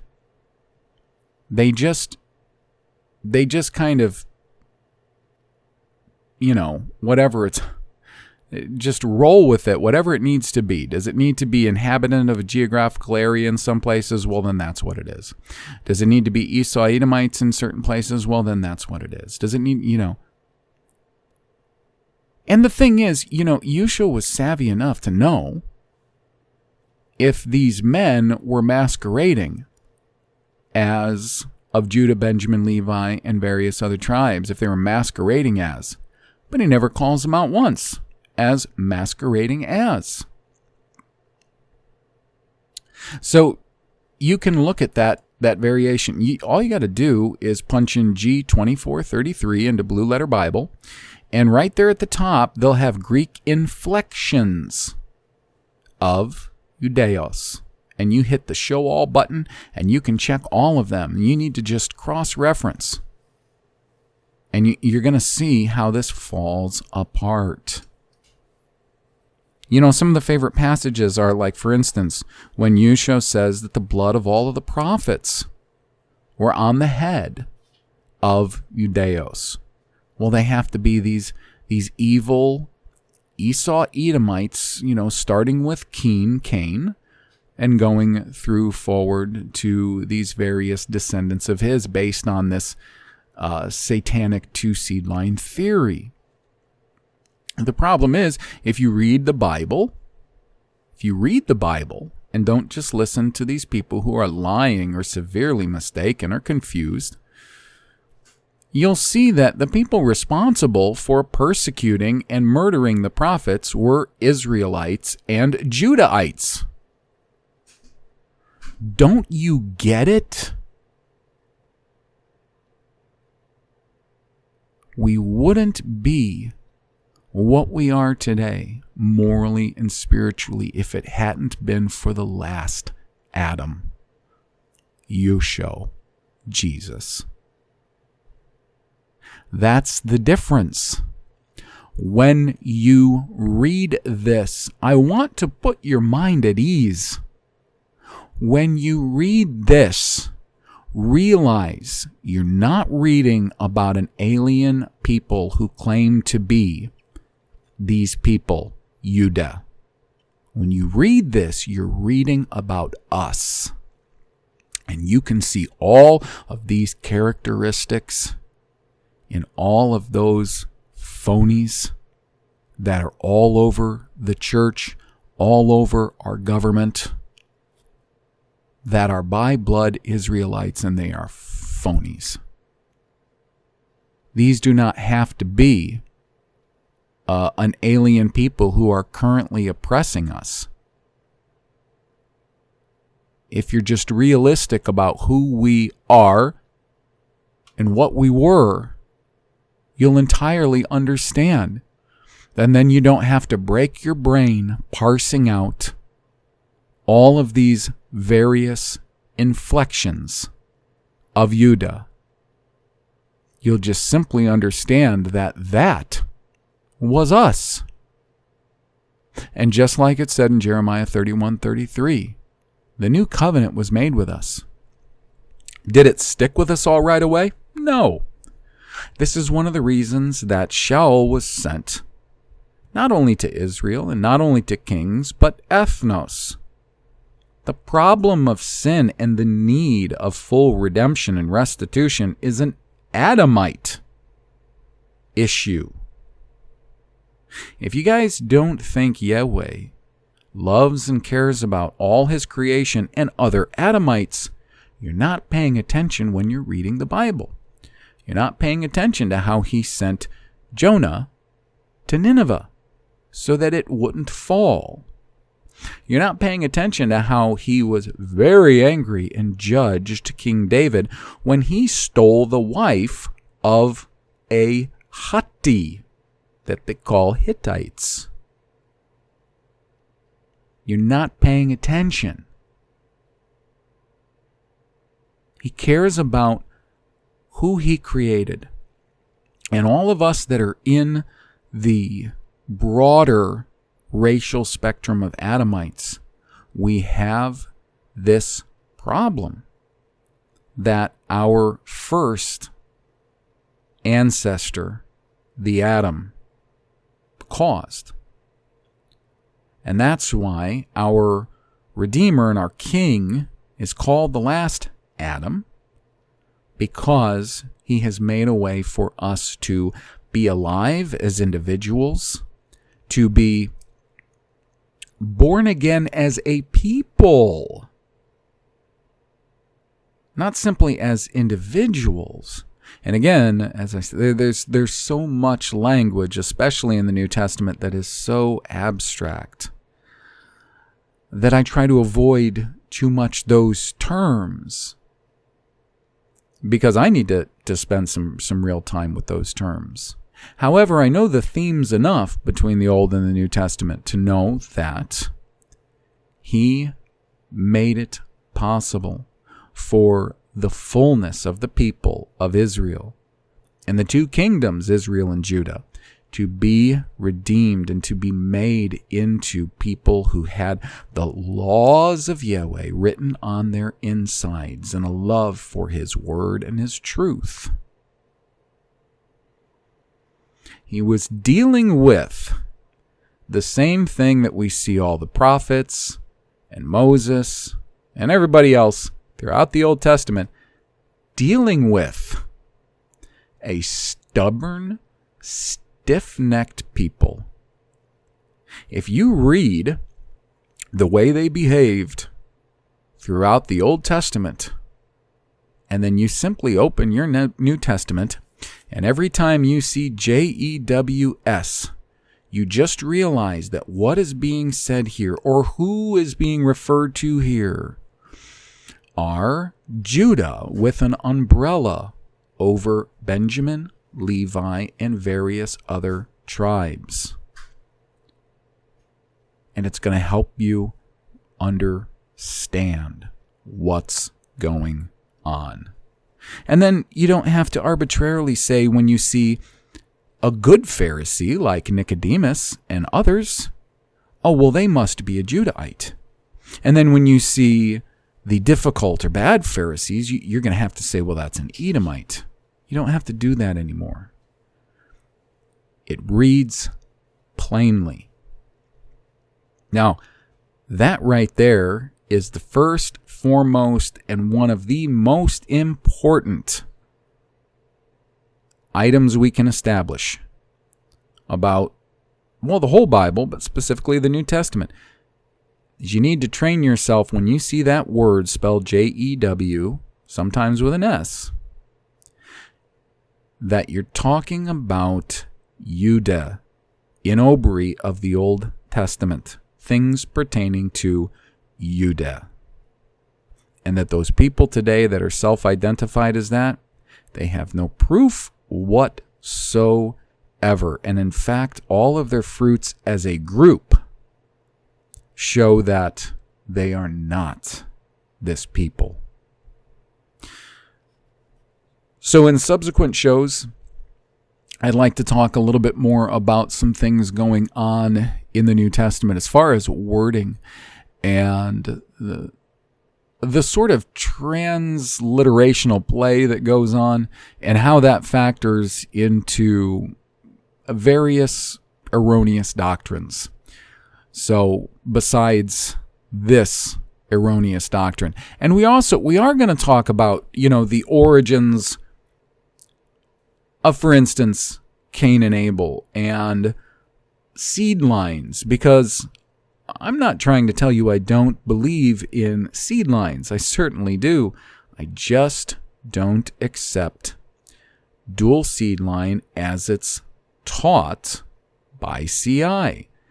There is their teachings, and there is what the Bible teaches. So hopefully we can discuss a number of these things, because we do need to spend at least a decent amount of time in the New Testament. And I know so often I don't. I spend a lot of time in the Old just because, well, first off, most of the material of the Bible is in the so-called Old Testament. So it's good. We need to spend time in the so-called New Testament. Now, I started earlier, and to wrap this up, I was saying something about Sencha McRae, and then I went off on train of thought. I clicked on a video of hers recently. I think she had done it a month or so ago. And she was talking about how her website, Weebly, is her host. And what they've done is they're starting to essentially screw with the amount of visitors that are recorded to her site. And as she was describing what's going on with them and why they're doing that, because they're using Google Analytics now. Imagine that, Shugel. But then she talked about what's been happening on her YouTube channel. Now, the thing is, I stopped commenting on her videos quite a long time ago, because even though we had a decent rapport, all of a sudden I started getting no replies. And I just thought, well, maybe because I'm a Bible believer and I teach the things I do and all this. And I was fine with that. But she started saying in this video that there have been a lot of commentors, they disappear. Now, I've already seen this happen with Mark of Melbourne. He was sending me emails a long time ago that were disappearing. I've seen this a ton. People comment, and I'll see a notification on the comment, but I try to click, and there's nothing there. I don't know where it's gone. Now, that just doesn't happen every once in a while where you can think, well, maybe somebody had a second thought and they deleted their comment. It happens all the time. And it happens to her as well. Now, the reason I'm bringing this up is because, first off, she wasn't ignoring me, and I actually was able to get through to her, and she said that she hadn't seen anything from me in a long time. Now, this is how it applies to me. If, say, you comment and you get nothing back from me, it could mean because either it showed up in a notification, then when I clicked on it, it disappeared. I had one of my regulars actually visited my BitChute channel and asked me if I had blocked them because their comments weren't showing up. And I've never blocked anyone, no one. Even really, really trolly type of critics I haven't blocked. It would take a lot to get me to do that. I mean, a lot.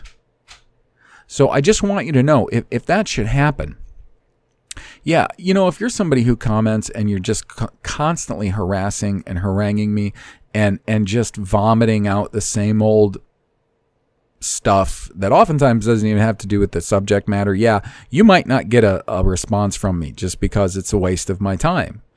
However, if you're somebody who typically comments and you're either going to get a brief response from me or a heart or a thumbs up, or maybe not a good response, but some response, and you get nothing, you get crickets, it very well may be that that's exactly what's going on. Essentia also said that even with the amount of subscribers that she has, the view counts are pathetically low. Exactly like mine have been. In the time frame that I went from 1K to almost 2K now, they've barely fluctuated. And of course, it doesn't follow the amount of subscribers I have based on those view counts. I don't actually know as far as what all the thumbs ups do for the content here and everything, but no matter where you are, whether you're listening to this on Anchor or one of Anchor's distributor affiliates, or on YouTube, BitChute, or anything else, if you appreciate the content, what I do, then hit the thumbs up. Now, even if all that does is that might actually put this in front of more people by you doing that, there you go. Then that's a good reason. If you think it's valuable, then I would say the least you could do is something like that. Just to kind of promote it and get it in front of other people that will also find it valuable and be able to put this information and the materials I'm able to produce to good use. So with that, I'll see everyone next time. Take care.